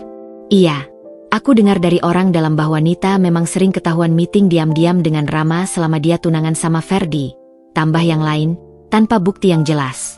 Keesokan harinya, Nita yang sedang asyik menyusun rencana untuk yayasan sosial barunya, mendapat telepon dari Sari, temannya dari panti asuhan. Nit, kamu sudah baca berita online hari ini? Tanya Sari, suaranya khawatir. Belum. Kenapa? Tanya Nita polos. Ada artikel yang tidak enak tentang kamu dan Rama. Mereka bilang kamu dan Rama sudah bersekongkol dari awal untuk mempermalukan Ferdi. Nita merasa dadanya sesak. Apa? Itu tidak benar. Dia segera membuka berita online yang ditunjukkan Sari. Wajahnya pucat membacanya. Komentar-komentar di bawah artikel itu bahkan lebih kejam. Ada yang menyebutnya pelacur berkedok suci, pencari mangsa, dan berbagai hinaan lainnya. Ketika Rama pulang dari kantor, dia menemukan Nita menangis di sofa. Apa yang terjadi, sayang? Nita menunjukkan padanya artikel tersebut. Mereka bilang kita bersekongkol. Bilang aku sudah berselingkuh denganmu selama ini. Rama membaca artikel itu dengan wajah yang semakin berkerut. Matanya menyala marah. Ini fitnah keji. Aku akan menuntut media ini. Tapi Nita menggenggam tangannya. Tunggu. Jika kita menuntut, akan semakin banyak perhatian. Biarkan saja. Mungkin akan reda dengan sendirinya. Rama memandang istrinya dengan hati hancur. Tapi kau tidak pantas diperlakukan seperti ini. Kita tidak pantas diperlakukan seperti ini. Yang penting aku tahu kebenarannya, dan kamu tahu kebenarannya. Jawab Nita, mencoba kuat. Tapi fitnah itu seperti api yang menyebar cepat. Esok harinya, lebih banyak media yang memberitakan dengan angle yang sama. Seorang sumber dekat keluarga Hermawan mengklaim memiliki bukti bahwa Nita dan Rama memang sudah terlibat hubungan lama. Tekanan mulai menghimpit kebahagiaan baru mereka. Senyum Nita mulai memudar, digantikan oleh keraguan dan ketakutan. Apakah orang akan selalu memandangnya dengan curiga? Apakah cinta sejati mereka akan selalu dipertanyakan karena cara bagaimana itu dimulai? Di balik semua ini, Ferdi duduk di klub eksklusifnya, tersenyum puas melihat kekacauan yang tercipta. Jika dia tidak bisa memiliki Nita, setidaknya dia bisa merusak kebahagiaannya. Tapi yang tidak dia sadari adalah, badai fitnah ini justru akan menguatkan ikatan antara Rama dan Nita. Karena dalam setiap badai, pohon yang kuat akan berakar lebih dalam, dan cinta sejati akan bersinar lebih terang melawan kegelapan. Kediaman keluarga Hermawan bagaikan sebuah benteng yang dikepung aib dan kemarahan.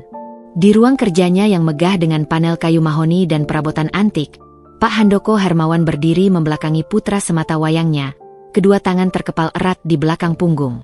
Kaca jendela dari lantai ke langit-langit memamerkan pemandangan kolam renang infinity dan taman yang dipangkas sempurna. Tapi keindahan itu sama sekali tidak mencerminkan kekacauan di dalam hati sang tuan rumah. Sudah seminggu, Ferdinand. Suara Pak Handoko menggelegar, memecah kesunyian yang mencekam. Nama keluarga kita menjadi bahan olok-olok di seluruh klub. Partner bisnis bertanya-tanya apakah kita masih layak dipercaya. Dan kau hanya duduk di sini seperti anak manja yang kehilangan mainannya. Ferdi terduduk lesu di salah satu sofa kulit impor. Wajahnya masih membayangkan kejadian memalukan di gedung pernikahan. Setiap kali dia menutup mata, yang terlihat adalah tatapan penuh kemenangan Rama dan senyum bahagia Nita. Sebuah gambaran yang menggerogoti jiwanya lebih dalam daripada rasa malu apapun. Mereka yang bersekongkol. Ayah, bantah Ferdi, bangkit dari kursinya dengan wajah memerah. Nita dan Rama sudah merencanakan semuanya. Mereka sengaja membuatku terlihat seperti monster. Bahasa, bentak Pak Handoko sambil berbalik, matanya menyala-nyala. Kau pikir ini sinetron? Kau yang menghina calon istrimu di depan ratusan orang terpandang di kota ini. Kau yang membatalkan pernikahan dengan cara paling memalukan. Sekarang kau mau menyalahkan orang lain. Tapi kemarahan ayahnya justru menjadi bensin bagi dendam Ferdi. Dia mendekati ayahnya, matanya berbinar dengan tekad gelap. Mereka harus membayar untuk ini. Ayah, Rama pikir dia bisa merebut apa yang menjadi milikku? Dia pikir dengan kekayaannya dia bisa mempermalukanku? Aku akan menghancurkannya. Pak Handoko menghela napas panjang, mengusap dahinya yang mulai berkerut. Ferdi, dengarkan ayah. Ini bukan waktunya untuk balas dendam. Kita harus memperbaiki reputasi kita, bukan membuatnya lebih buruk. Tidak. Sergah Ferdi dengan mata liar. Aku sudah menghubungi beberapa orang. Ada cara untuk menjatuhkan mereka tanpa melibatkan nama kita. Malam itu, di sebuah klub malam eksklusif di kawasan SCBD, Ferdi duduk di booth paling tersembunyi bersama 3 orang pria. Salah satunya adalah Doni, mantan karyawan grup Artawijaya yang dipecat karena ketidakjujuran. Jadi, bagaimana, Doni? Tanya Ferdi sambil menyeruput whiskysnya. Kau bilang punya informasi yang bisa menjatuhkan Rama. Doni, pria berperawakan kurus dengan mata yang selalu berkedip-kedip, menyeringai. Rama itu terlihat sempurna, tapi sebenarnya dia punya banyak musuh di dalam perusahaannya sendiri. Aku masih punya koneksi di sana. Ada beberapa proyek yang bisa kita sabotase. Pria kedua, seorang analis keuangan bernama Riko, menambahkan, Grup Artawijaya sedang mengajukan pinjaman besar untuk ekspansi ke Eropa. Dengan laporan keuangan yang disesuaikan, kita bisa membuat bank ragu-ragu. Ferdi tersenyum puas. Bagus. Lakukan. Uang bukan masalah. Tapi ada satu hal lagi, kata pria ketiga, seorang investigator swasta bernama Anton. Kita perlu menyerang dari sisi personal juga. Menghancurkan reputasi Nita. Ferdi mengangguk, matanya berbinar. Aku sudah memulainya.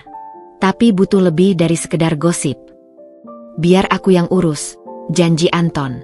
Aku akan menemukan bukti bahwa Nita memang tidak layak menjadi istri Rama. Keesokan harinya, badai mulai menerpa kehidupan baru Rama dan Nita. Pertama, datang kabar bahwa proyek properti andalan Rama di Surabaya tiba-tiba ditunda oleh pemerintah setempat karena masalah administrasi yang tidak jelas. Tidak mungkin, gumam Rama saat menerima telepon dari direktur proyeknya. Semua dokumen sudah lengkap. Ada yang main belakang di sini. Belum selesai kejutan pertama, datanglah kabar buruk kedua. Bank yang selama ini menjadi partner utama grup Artawijaya tiba-tiba menghentikan proses pencairan pinjaman untuk akuisisi perusahaan teknologi di Berlin. Mereka bilang ada ketidaksesuaian dalam laporan keuangan kuartal terakhir kita. Lapor CFO-nya melalui video call, wajahnya pucat. Tapi kita sudah memeriksa ulang, semuanya benar. Sementara Rama berjuang menghadapi serangan bisnis, Nita menghadapi serangan yang lebih personal. Sebuah blog misterius mempublikasikan expose tentang latar belakang keluarganya, menggambarkan ibunya sebagai pengemis yang menyamar dan Nita sebagai wanita pemikat yang sudah lama mengincar kekayaan Ferdi. Yang paling menyakitkan adalah ketika sebuah foto editan beredar, gambar Nita dengan pakaian minim, disandingkan dengan foto aslinya yang sederhana. Captionnya menghina, dari pelacur jadi nyonya kaya. Nita menangis melihatnya. Kenapa mereka membenciku begitu dalam? Apa salahku? Rama memeluknya erat. Mereka tidak membencimu, sayang. Mereka iri karena kau mendapatkan kebahagiaan yang tidak mereka miliki. Tapi serangan semakin menjadi. Seseorang bahkan mengirim paket berisi boneka yang ditusuk-tusuk ke penthouse mereka. Staf keamanan Rama menangkap pelakunya. Seorang pemuda yang dibayar oleh investigator swasta yang bekerja untuk Ferdi. Sudah cukup, kata Rama dengan suara dingin saat menghadapi bukti tersebut. Aku tidak akan membiarkan siapapun menyakiti istriku. Dia mengadakan rapat darurat dengan tim hukum dan keamanannya. Aku ingin setiap serangan terhadap istriku dan bisnis kita dilacak sampai ke akarnya. Dan aku ingin Ferdi Hermawan tahu, perang yang dia mulai akan berakhir dengan kehancurannya sendiri. Sementara itu, di balik semua kekacauan, Nita mulai menunjukkan kekuatan yang selama ini tersembunyi. Daripada bersembunyi, dia justru mengadakan konferensi pers kecil-kecilan di yayasan sosial yang sedang dirintisnya. Saya tidak akan membiarkan kebencian menghentikan saya untuk berbuat baik, katanya dengan tegas di depan beberapa wartawan yang diundang. Kebenaran akan berbicara dengan sendirinya. Pertempuran telah dimulai. Di satu sisi, ada dendam dan kebencian Ferdi yang membara. Di sisi lain, ada cinta dan keteguhan Rama dan Nita.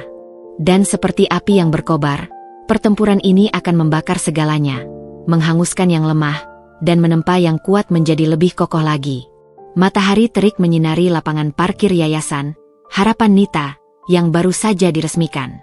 Nita berdiri dengan bangga di depan puluhan anak-anak dari berbagai panti asuhan, membagikan paket sekolah dan perlengkapan belajar.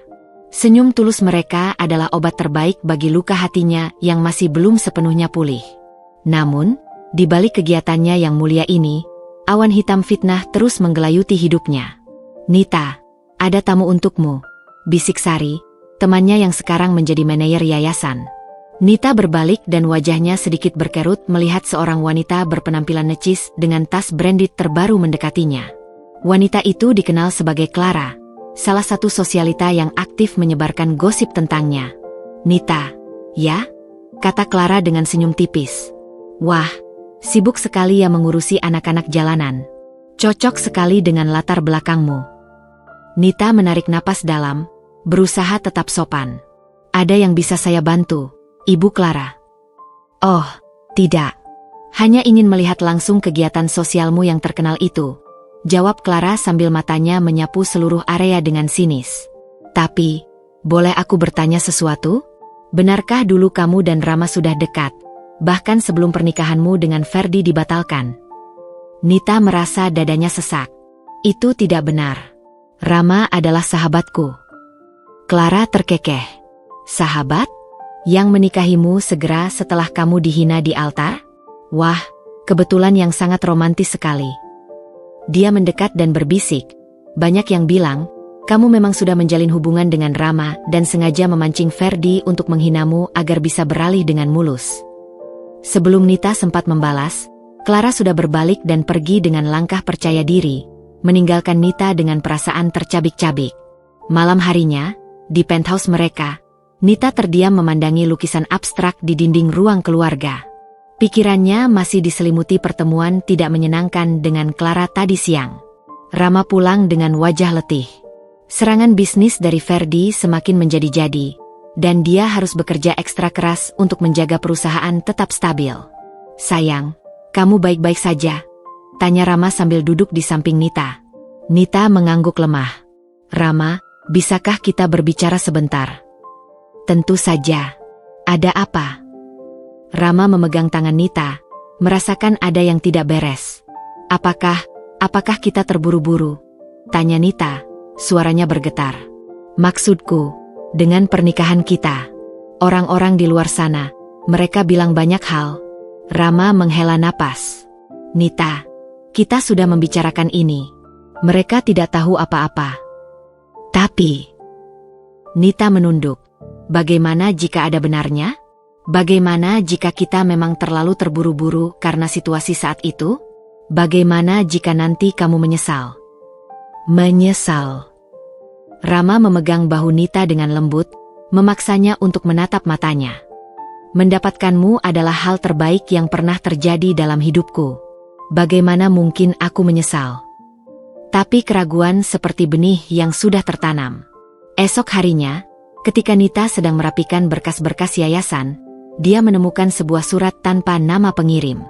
Isinya adalah klaim bahwa Rama memiliki hubungan rahasia dengan seorang wanita bernama Vanessa, dan bahwa pernikahan mereka hanyalah akal-akalan Rama untuk menutupi skandal tersebut. Darah Nita berhenti mengalir. Dia teringat pada beberapa kali Rama pulang larut dengan alasan meeting, pada beberapa panggilan telepon yang dijawabnya dengan suara rendah dan kemudian pindah ke ruangan lain. Saat Rama pulang malam itu, Nita menunggunya dengan surat di tangan. "Rama, siapa Vanessa?" tanyanya langsung, suaranya gemetar. Rama terkejut. "Vanessa? Dia adalah kepala departemen pengembangan bisnis kami. Kenapa?" Nita menyodorkan surat itu. "Surat ini mengatakan bahwa kamu dan dia memiliki hubungan rahasia." Rama membaca surat itu, wajahnya berubah merah. "Ini bohong. Siapa yang mengirim ini?" "Aku tidak tahu. Tapi, kamu sering pulang larut akhir-akhir ini. Dan ada beberapa telepon." Rama mendekati Nita, wajahnya penuh kepedihan. "Kamu tidak percaya padaku? Setelah semua yang kita lalui? Vanessa adalah karyawanku yang sudah menikah dan memiliki 2 anak. Kami sedang menyiapkan proyek rahasia untuk mengatasi serangan Ferdi. Tapi keraguan sudah terlanjur bersarang. Tapi mengapa harus rahasia? Mengapa tidak bisa kau ceritakan padaku? Karena aku tidak ingin membebanimu dengan masalah bisnis. Kamu sudah cukup menderita karena fitnah-fitnah itu." Suara Rama meninggi, frustrasi. "Atau karena kamu memang menyembunyikan sesuatu?" tangis Nita. "Mungkin orang-orang itu benar. Mungkin kita memang tidak seharusnya menikah dengan terburu-buru seperti ini." Rama terdiam, napasnya berat. Dia melihat luka dan ketidakpercayaan di mata istrinya, dan itu menyakitkannya lebih dari serangan bisnis manapun. "Dengarkan aku, Nita," kata Rama perlahan, berusaha menenangkan diri. "Aku mencintaimu. Hanya kamu. Selalu kamu. Surat ini, gosip-gosip itu, semuanya adalah bagian dari rencana Ferdi untuk menghancurkan kita. Jangan biarkan dia menang dengan meragukan cinta kita." "Dengarkan aku, Nita," kata Rama perlahan, berusaha menenangkan diri. "Aku mencintaimu. Hanya kamu. Selalu kamu. Surat ini, gosip-gosip itu, semuanya adalah bagian dari rencana Ferdi untuk menghancurkan kita. Jangan biarkan dia menang dengan meragukan cinta kita." Nita menatap Rama, matanya berkaca-kaca. Di satu sisi, dia ingin percaya. Di sisi lain, ketakutan dan keraguan menggerogoti hatinya. Aku butuh waktu," bisiknya akhirnya, sebelum berbalik dan masuk ke kamar, meninggalkan Rama sendirian di ruang keluarga. Rama terjatuh di sofa, kepalanya tertunduk. Pertempuran melawan Ferdi di dunia bisnis adalah satu hal, tetapi pertempuran melawan keraguan di hati orang yang paling dicintainya adalah hal yang sama sekali berbeda. Dia menyadari bahwa musuh terbesar mereka bukanlah Ferdi atau fitnahnya, melainkan ketidakpercayaan yang bisa tumbuh di antara mereka sendiri. Malam itu, untuk pertama kalinya sejak menikah, mereka tidur terpisah. Sebuah jarak yang tak terlihat mulai memisahkan mereka, dan Ferdi, dari kejauhan, tersenyum puas melihat strateginya mulai membuahkan hasil. Malam itu terasa panjang dan sunyi di penthouse mewah Rama dan Nita. Untuk pertama kalinya sejak menikah, mereka tidur terpisah. Nita di kamar tidur utama, Rama di kamar tamu. Jarak fisik beberapa meter saja terasa bagai jurang yang dalam, dipenuhi dengan keraguan dan luka yang belum tersembuhkan. Rama terbaring di tempat tidur kamar tamu, matanya menatap langit-langit gelap. Setiap kali dia menutup mata, yang terlihat adalah wajah Nita yang terluka dan penuh ketidakpercayaan. Rasa frustrasi membakar dadanya. Frustrasi karena tidak bisa melindungi istrinya dari luka yang disebabkan oleh fitnah keji, dan frustrasi karena Nita meragukan cintanya. Tidak, gumamnya keras di dalam kesunyian. Aku tidak akan membiarkan Ferdi memenangkan permainan kotornya ini. Dia bangun dari tempat tidur dan menuju ke ruang kerjanya. Komputer pribadinya menyala, memancarkan cahaya biru yang menerangi wajahnya yang tegang. Dia menghubungi Andi, asisten pribadinya, melalui panggilan video meskipun sudah larut malam. Andi, aku butuh semua informasi tentang Vanessa, latar belakang, rekam jejak, segala sesuatu. Dan aku ingin investigator kita melacak asal-usul surat fitnah itu. Perintah Rama, suaranya penuh tekad. Baik, bos. Tapi, ada masalah? Tanya Andi yang terlihat masih mengantuk. Masalah besar, Andi. Masalah yang mengancam pernikahanku. Sementara itu, di kamar tidur utama, Nita terbaring dengan mata bengkak. Dia memegang erat bantal, mencoba menenangkan dirinya sendiri. Dalam kesendiriannya, dia mulai merenungkan semua yang terjadi. Dia mengingat bagaimana Rama selalu ada untuknya, bagaimana dia menyelamatkannya dari kehancuran total, bagaimana dia memperlakukan ibunya dengan hormat, dan bagaimana dia mendukung sepenuhnya kegiatan sosial yayasannya. Apakah aku tidak adil padanya? Bisik Nita pada dirinya sendiri. Dia selalu jujur dan terbuka padaku. Mengapa aku begitu mudah terpengaruh oleh surat tak bernama itu? Pikirannya melayang kepada Ferdi, bagaimana dia selalu penuh rahasia, bagaimana dia sering membatalkan janji dengan alasan yang tidak jelas, bagaimana dia memperlakukan keluarganya dengan merendahkan. Perbandingan itu membuatnya tersentak. Rama adalah kebalikan dari Ferdi dalam segala hal. Keesokan paginya, suasana di penthouse masih tegang. Nita dan Rama bertemu di ruang makan, tapi hampir tidak ada kata yang diucapkan. Mereka seperti dua orang asing yang kebetulan tinggal di tempat yang sama. Tiba-tiba, bel pintu berbunyi. Andi datang dengan beberapa dokumen di tangannya. Bos, Nyonya, sapanya dengan hormat. Saya sudah dapatkan informasi yang diperlukan. Rama menganggak. Silakan, Andi. Katakan di depan Nita. Dia berhak mendengar ini. Andi membuka sebuah map. Pertama, tentang Vanessa Halim. Dia adalah kepala departemen pengembangan bisnis kita. Sudah menikah selama 8 tahun dengan 2 anak. Suaminya adalah dosen di Universitas Indonesia. Tidak ada indikasi hubungan tidak wajar sama sekali. Dia mengambil dokumen lain. Kedua, tentang surat fitnah itu. Investigator kita berhasil melacak pengirimnya. Andi menatap Nita. Surat itu dikirim oleh seorang investigator swasta bernama Anton Wijaya, yang dibayar oleh... Dia berhenti sebentar. Ferdi Hermawan. Nita menutup mulutnya, matanya membelalak. Ferdi. Ya, Nyonya, lanjut Andi. Dan ada lagi. Kami juga menemukan bahwa semua gosip dan fitnah yang beredar tentang hubungan bos dan Nyonya sebelum pernikahan, semuanya disebarkan oleh orang-orang yang dibayar oleh Ferdi Hermawan. Rama mendekati Nita, wajahnya lembut. Aku tidak pernah berbohong padamu, Nita. Proyek rahasia yang sedang kukerjakan dengan Vanessa dan tim khusus adalah upaya kita untuk melawan serangan bisnis Ferdi. Aku menyembunyikannya karena aku tidak ingin membebanimu. Nita menatap dokumen-dokumen yang dibawa Andi, lalu menatap wajah Rama yang tulus. Air mata mulai menggenang di matanya, tapi kali ini bukan air mata sedih atau ragu, melainkan air mata penyesalan. Rama, aku minta maaf, bisiknya, suaranya bergetar. Aku seharusnya tidak meragukanmu. Aku biarkan kata-kata orang dan rasa takutku mengaburkan segalanya. Rama tersenyum dan mengulurkan tangannya. Tidak ada yang perlu diminta maaf. Aku mengerti. Mereka memainkan permainan kotor, dan kita tidak siap. Nita menggenggam tangan Rama erat-erat. Tidak. Aku seharusnya lebih kuat. Aku seharusnya ingat siapa dirimu. Pria yang menyelamatkanku, yang mencintaiku apa adanya. Andi tersenyum melihat mereka, lalu berkata, ada satu hal lagi. Kami juga menemukan bukti bahwa Ferdi sedang dalam masalah keuangan serius. Perusahaan keluarganya hampir bangkrut, dan itulah mengapa dia semakin nekat menyerang bos. Informasi ini seperti puzzle terakhir yang menyempurnakan gambar. Nita kini mengerti, semua ini adalah buah dari keputusasaan dan kedengkian Ferdi. Setelah Andi pergi, Nita memandang Rama dengan penuh cinta. Aku berjanji tidak akan pernah lagi meragukanmu. Kita adalah satu tim, dan kita akan menghadapi semua ini bersama. Rama menarik Nita ke dalam pelukannya. Kita memang akan menghadapinya bersama.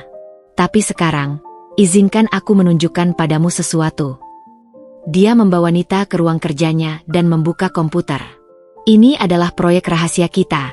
Kita akan meluncurkan program beasiswa untuk anak-anak kurang mampu, dengan namamu.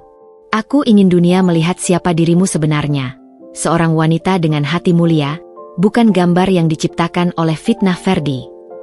Nita tersenyum, air mata kebahagiaan mengalir di pipinya. Itu luar biasa. Dan untuk masalah bisnis, lanjut Rama, aku sudah menyiapkan kejutan untuk Ferdi. Tapi aku butuh bantuanmu. Apapun, jawab Nita tanpa ragu. Kau lebih memahami dunia media dan komunikasi. Aku ingin kau yang memimpin tim humas kita untuk membersihkan namamu, nama kita. Malam itu, mereka tidur kembali dalam pelukan satu sama lain. Badai fitnah telah menguji mereka, tapi justru membuat ikatan mereka semakin kuat. Mereka menyadari bahwa musuh terbesar bukanlah Ferdi atau fitnahnya, melainkan ketidakpercayaan antara mereka sendiri. Dan malam itu, ketidakpercayaan itu telah dikubur dalam-dalam, digantikan oleh komitmen yang lebih kuat untuk saling mempercayai dan melindungi. Kebenaran telah membebaskan mereka, dan kini mereka siap untuk melawan.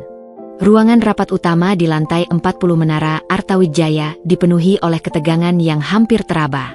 Di sekeliling meja rapat panjang dari kayu mahoni, duduk para direktur dan manajer senior perusahaan dengan wajah-wajah serius. Rama memimpin rapat darurat ini. Wajahnya tegas meski lingkaran hitam di bawah matanya menunjukkan betapa sedikitnya waktu tidurnya belakangan ini.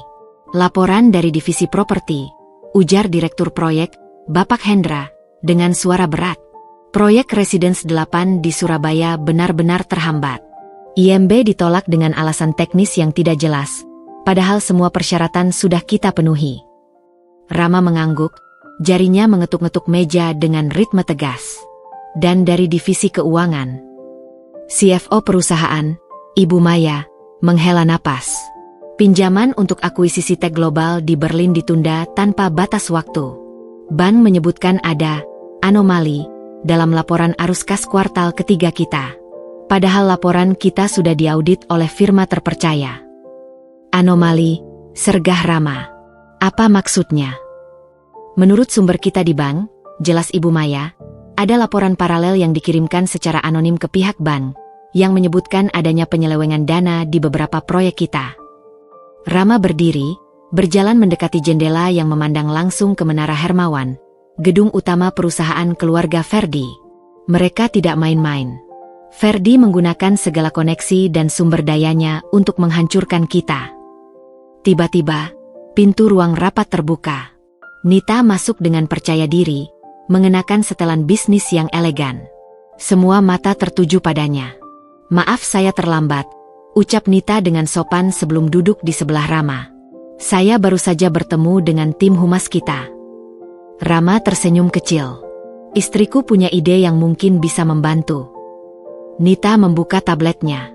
Selama seminggu terakhir, saya dan tim telah menganalisis setiap serangan yang dilancarkan terhadap kita. Ada pola yang jelas. Semua serangan ini dirancang untuk membuat kita sibuk bertahan, bukan menyerang balik. Dia menampilkan diagram di layar. Ferdi menyerang dari 3 front: regulasi pemerintah, perbankan, dan media. Tapi dia punya kelemahan besar.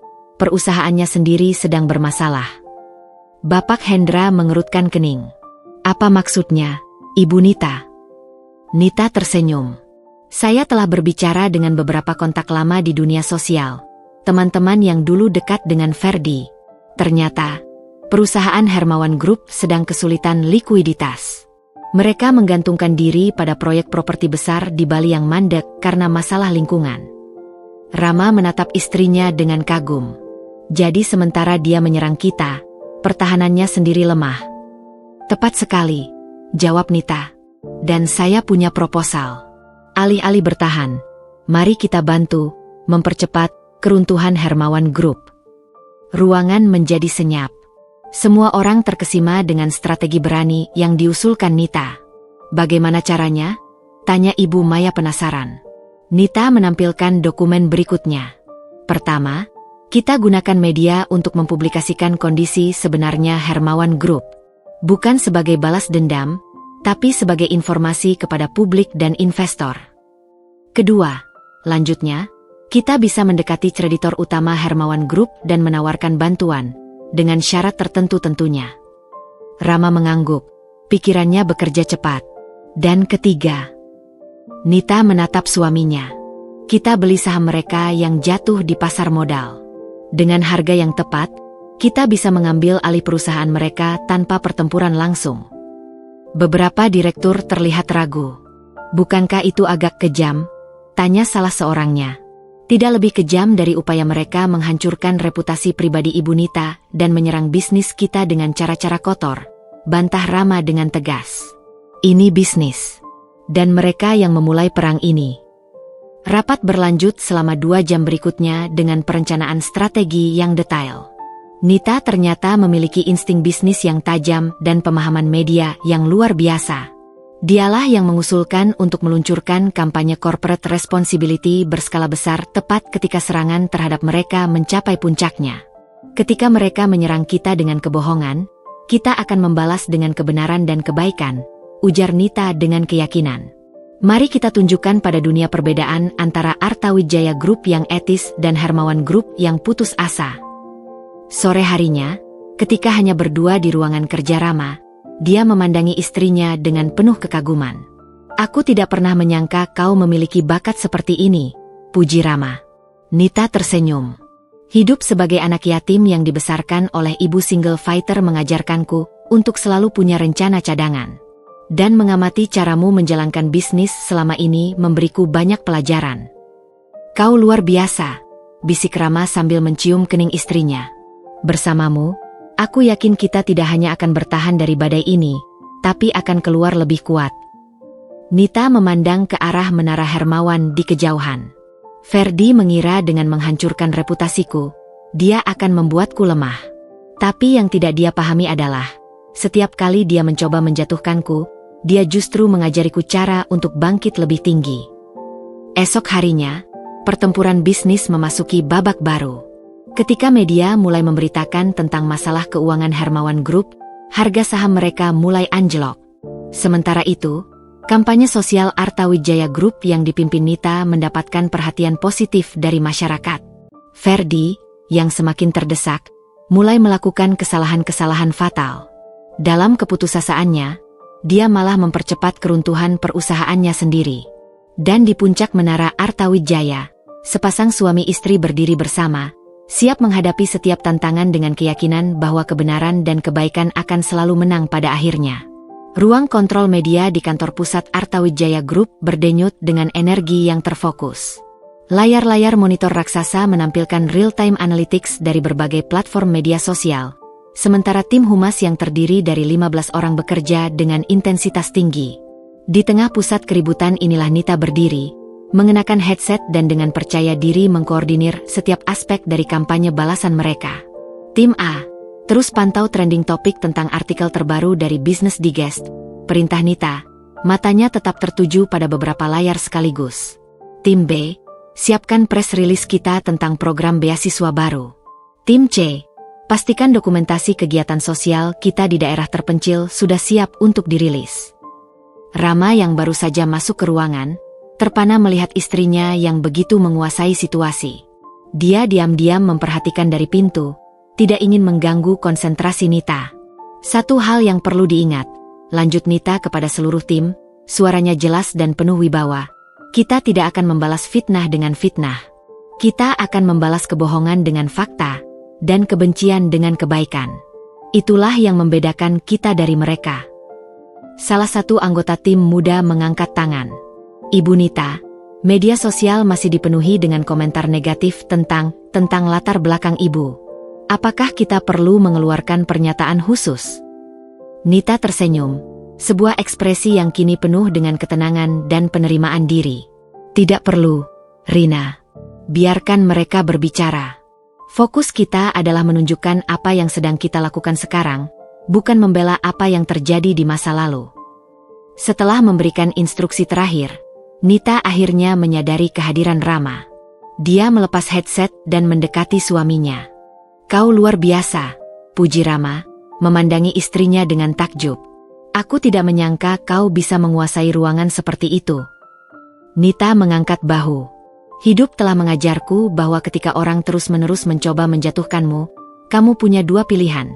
Terus jatuh atau belajar berdiri lebih tegak. Aku memilih yang kedua. Mereka berjalan menuju ruang kerja Rama sambil membahas perkembangan terbaru. Ferdi semakin nekat, lapor Rama sambil membuka tabletnya.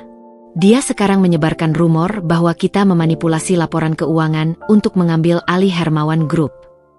Nita duduk di sofa, wajahnya menunjukkan pemikiran yang mendalam. Sebenarnya, itu bukan ide yang buruk. Rama terkejut. Apa? Memanipulasi laporan keuangan? Bukan. Nita tertawa. Mengambil alih Hermawan Group. Dengarkan, dari penelitian kita, perusahaan mereka sebenarnya memiliki aset-aset properti yang bagus. Masalahnya adalah manajemen yang buruk dan utang yang menumpuk. Dia mengambil tablet dari tangan Rama dan membuka beberapa dokumen. Lihat proyek mereka di Bali. Lokasi strategis, desain bagus, tapi terhambat masalah perizinan. Dengan koneksi dan pendekatan kita yang lebih baik, kita bisa menyelamatkan proyek itu. Rama duduk di sebelah istrinya, semakin terkesima. Kau sudah mempelajari detailnya? Tentu, jawab Nita. Aku juga sudah menghubungi beberapa ahli properti independen. Menurut mereka, dengan restrukturisasi yang tepat, Hermawan Group bisa diselamatkan. Tentu saja, bukan dengan Ferdi sebagai pemimpin. Mata Rama berbinar. Jadi maksudmu? Kita tidak menghancurkan mereka, jelas Nita. Kita menyelamatkan perusahaan itu, menyelamatkan pekerjaan ribuan karyawan mereka, dan mengembalikan kepercayaan investor.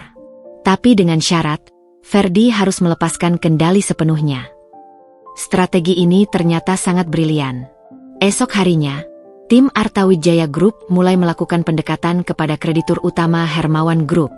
Nita sendiri yang memimpin negosiasi dengan beberapa bank besar. Di sebuah ruang rapat bank sentral, Nita duduk berhadapan dengan 3 direktur bank. Semuanya pria berusia 50-an yang jelas-jelas meragukan kemampuannya. Kami menghargai proposal ibu, kata salah satu direktur dengan nada merendahkan. Tapi ini adalah urusan bisnis yang sangat kompleks. Mungkin lebih baik suami ibu yang menanganinya. Nita tidak tersinggung. Dia malah tersenyum dan membuka presentasinya. Bapak-bapak yang terhormat, izinkan saya menunjukkan mengapa justru sayalah orang yang tepat untuk menangani ini. Selama 30 menit berikutnya, Nita memaparkan analisis mendetail tentang kondisi Hermawan Group, lengkap dengan strategi penyelamatan yang matang dan perhitungan ROI yang mengesankan. Dia menjawab setiap pertanyaan teknis dengan lancar dan percaya diri. Dan yang paling penting, tutup Nita. Dengan menyelamatkan Hermawan Group, bapak-bapak tidak hanya menyelamatkan investasi bank ini, tapi juga ribuan pekerjaan dan seluruh ekosistem bisnis yang bergantung pada perusahaan tersebut. Para direktur bank itu terpana. Salah satunya bahkan mengeluarkan kata-kata pujian. Ibu Nita, saya harus mengakui, saya salah. Presentasi ini adalah yang terbaik yang pernah saya lihat dalam 20 tahun karir saya. Sementara Nita unggul di front negosiasi, Rama fokus pada aspek hukum dan teknis. Mereka menjadi tim yang sempurna. Nita dengan kecerdasan emosional dan strategi komunikasinya, Rama dengan ketajaman bisnis dan jaringan luasnya. Dalam waktu seminggu, mereka berhasil meyakinkan kreditur utama untuk mendukung rencana restrukturisasi. Harga saham Hermawan Group yang sempat anjlok, mulai stabil ketika berita tentang rencana penyelamatan oleh Artawijaya Group mulai beredar. Puncaknya adalah ketika Nita dan Rama mengadakan konferensi pers bersama. Di hadapan puluhan wartawan, Nita berbicara dengan elegan dan penuh wibawa. Keputusan kami untuk membantu Hermawan Group bukanlah tentang balas dendam, jelas Nita di depan kamera-kamera yang berkedip. Ini tentang tanggung jawab sosial korporat, tentang menyelamatkan ribuan pekerjaan, dan tentang menunjukkan bahwa dalam bisnis, kita bisa bersaing tanpa harus saling menghancurkan. Rama yang berdiri di sampingnya, memandangi istrinya dengan bangga. Dia ingat betul wanita pemalu yang sempat hancur di altar pernikahan beberapa bulan lalu. Kini, di hadapannya berdiri seorang pemimpin yang percaya diri, kuat, dan visioner. Setelah konferensi pers, ketika mereka berdua saja di dalam mobil, Rama menggenggam tangan Nita. "Aku bangga padamu," bisiknya. "Kau tidak hanya membantu menyelamatkan perusahaan kita dari serangan Ferdi, tapi kau melakukannya dengan cara yang membuat kita semua menjadi lebih baik." Nita menatap suaminya dengan mata berbinar. "Aku hanya membuktikan bahwa seorang wanita tidak boleh diremehkan. Bahwa latar belakang sederhana bukanlah halangan untuk menjadi besar. Dan yang paling penting, bahwa cinta sejatimu telah memberiku kekuatan untuk menjadi versi terbaik dari diriku sendiri." Di kejauhan, Ferdi menyaksikan konferensi pers itu dari televisi di kantornya yang sekarang hampir sepi.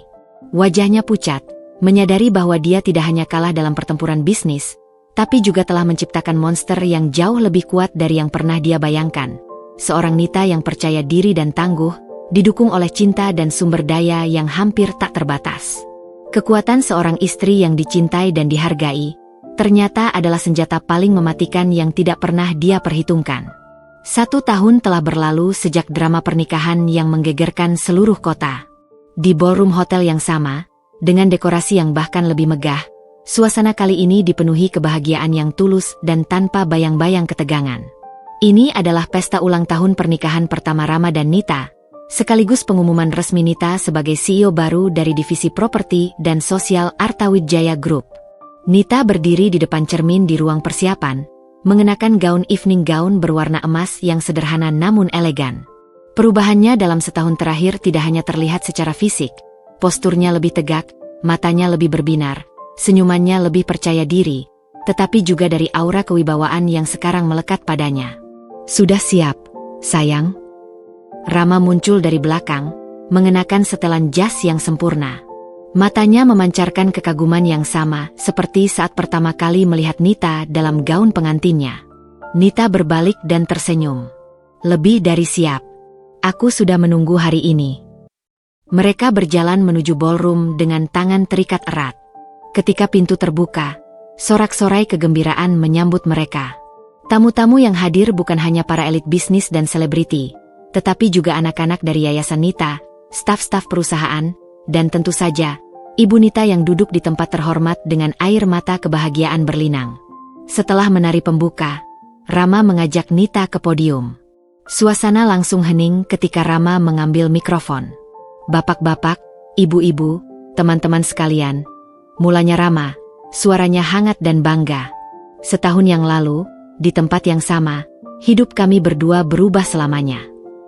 Dia memandang Nita dengan penuh cinta. "Banyak yang mengira pernikahan kilat kami adalah awal dari bencana. Tapi yang terjadi justru sebaliknya. Itu adalah awal dari kebahagiaan sejati kami." Rama kemudian mengumumkan perubahan struktur perusahaan. "Hari ini, dengan bangga saya umumkan bahwa Nita Artawijaya resmi menjadi CEO divisi properti dan sosial Artawijaya Group. Dialah yang menyelamatkan proyek Hermawan Group di Bali dan mengubahnya menjadi kawasan wisata berkelanjutan terbaik di Indonesia." Tepuk tangan meriah menggema di seluruh ruangan. Nita maju mengambil mikrofon, matanya berbin-binar. "Terima kasih," ujarnya, suaranya jelas dan penuh keyakinan. "Setahun yang lalu, saya berdiri di tempat ini sebagai seorang wanita yang hancur, dipermalukan, dan dihinakan. Tapi saya belajar bahwa penghinaan hanya bisa melukai kita jika kita mengizinkannya. Dia memandang sekeliling ruangan, membuat kontak mata dengan banyak tamu yang hadir. Yang terjadi setahun lalu bukanlah akhir, melainkan awal yang indah. Aku berterima kasih pada takdir yang membawaku pada suamiku, Rama, yang melihat mutiara ketika orang lain hanya melihat lumpur. Rama menggenggam tangan Nita lebih erat. Dan akulah yang berterima kasih padamu, karena mau memberiku kesempatan untuk mencintaimu.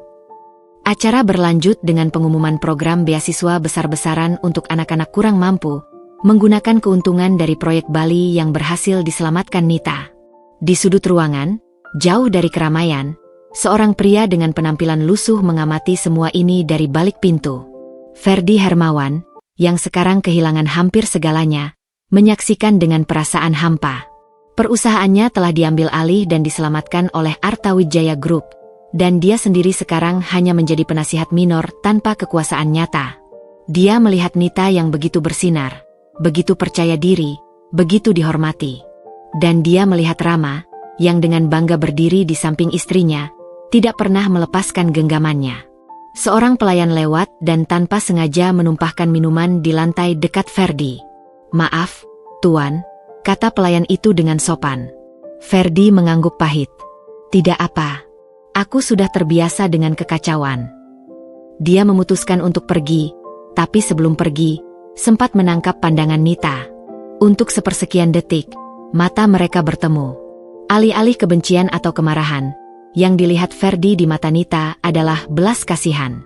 Itu yang paling menyakitkan baginya. Nita tidak marah, tidak dendam. Dia hanya memandang Ferdi dengan pandangan yang sama seperti dia memandang anak-anak yatim di yayasannya, seorang yang butuh pertolongan. Ferdi cepat-cepat pergi, menyadari bahwa kekalahan terbesarnya bukanlah kehilangan perusahaan, tapi kehilangan wanita yang dulu mencintainya tulus, dan sekarang bahkan tidak menganggapnya layak untuk dibenci. Pesta terus berlanjut dalam sukacita. Ketika semua tamu sudah pulang, Nita dan Rama berdiri di balkon hotel, memandangi gemerlap lampu kota. "Apakah kau bahagia?" tanya Rama, memeluk Nita dari belakang. Nita mendekatkan diri pada pelukan suaminya. "Lebih dari bahagia. Aku akhirnya menemukan diriku yang sebenarnya. Dan itu berawal dari penghinaan di altar ini setahun yang lalu." Mereka berdiri dalam keheningan yang nyaman selama beberapa saat, sebelum Nita berkata lagi, "Kau tahu, kadang aku berpikir, seandainya Ferdi tidak menghinaku hari itu, mungkin aku masih terjebak dalam ilusi, mencoba menjadi seseorang yang bukan diriku untuk menyenangkan orang lain." Rama mencium puncak kepala Nita. "Kadang luka terbesar justru membawa kita pada kebahagiaan terbesar. Yang penting kita belajar bangkit, dan tidak membiarkan kepahitan menggerogoti hati kita." Nita berbalik dan menatap mata suaminya. "Aku mencintaimu, Rama. Terima kasih telah melihat nilai diriku ketika aku sendiri tidak bisa melihatnya. Dan aku mencintaimu, Nita. Terima kasih telah menjadi wanita kuat yang mengajariku bahwa cinta sejati bukan tentang memiliki, tapi tentang saling membangun." Di bawah sinar bulan, mereka berpelukan, dua jiwa yang disatukan bukan oleh kebetulan, tapi oleh takdir yang dirancang sempurna. Pengantin yang sempat dihina jelek dan digantikan posisinya, kini telah menjadi ratu dalam hidupnya sendiri, dikelilingi oleh cinta, penghargaan, dan pencapaian yang jauh melampaui impian terliarnya. Dan yang terpenting, dia telah menemukan suara hatinya sendiri, suara yang mengatakan bahwa dia cukup, dia pantas, dan dia layak dicintai apa adanya. Itulah kemenangan terbesar dari semuanya.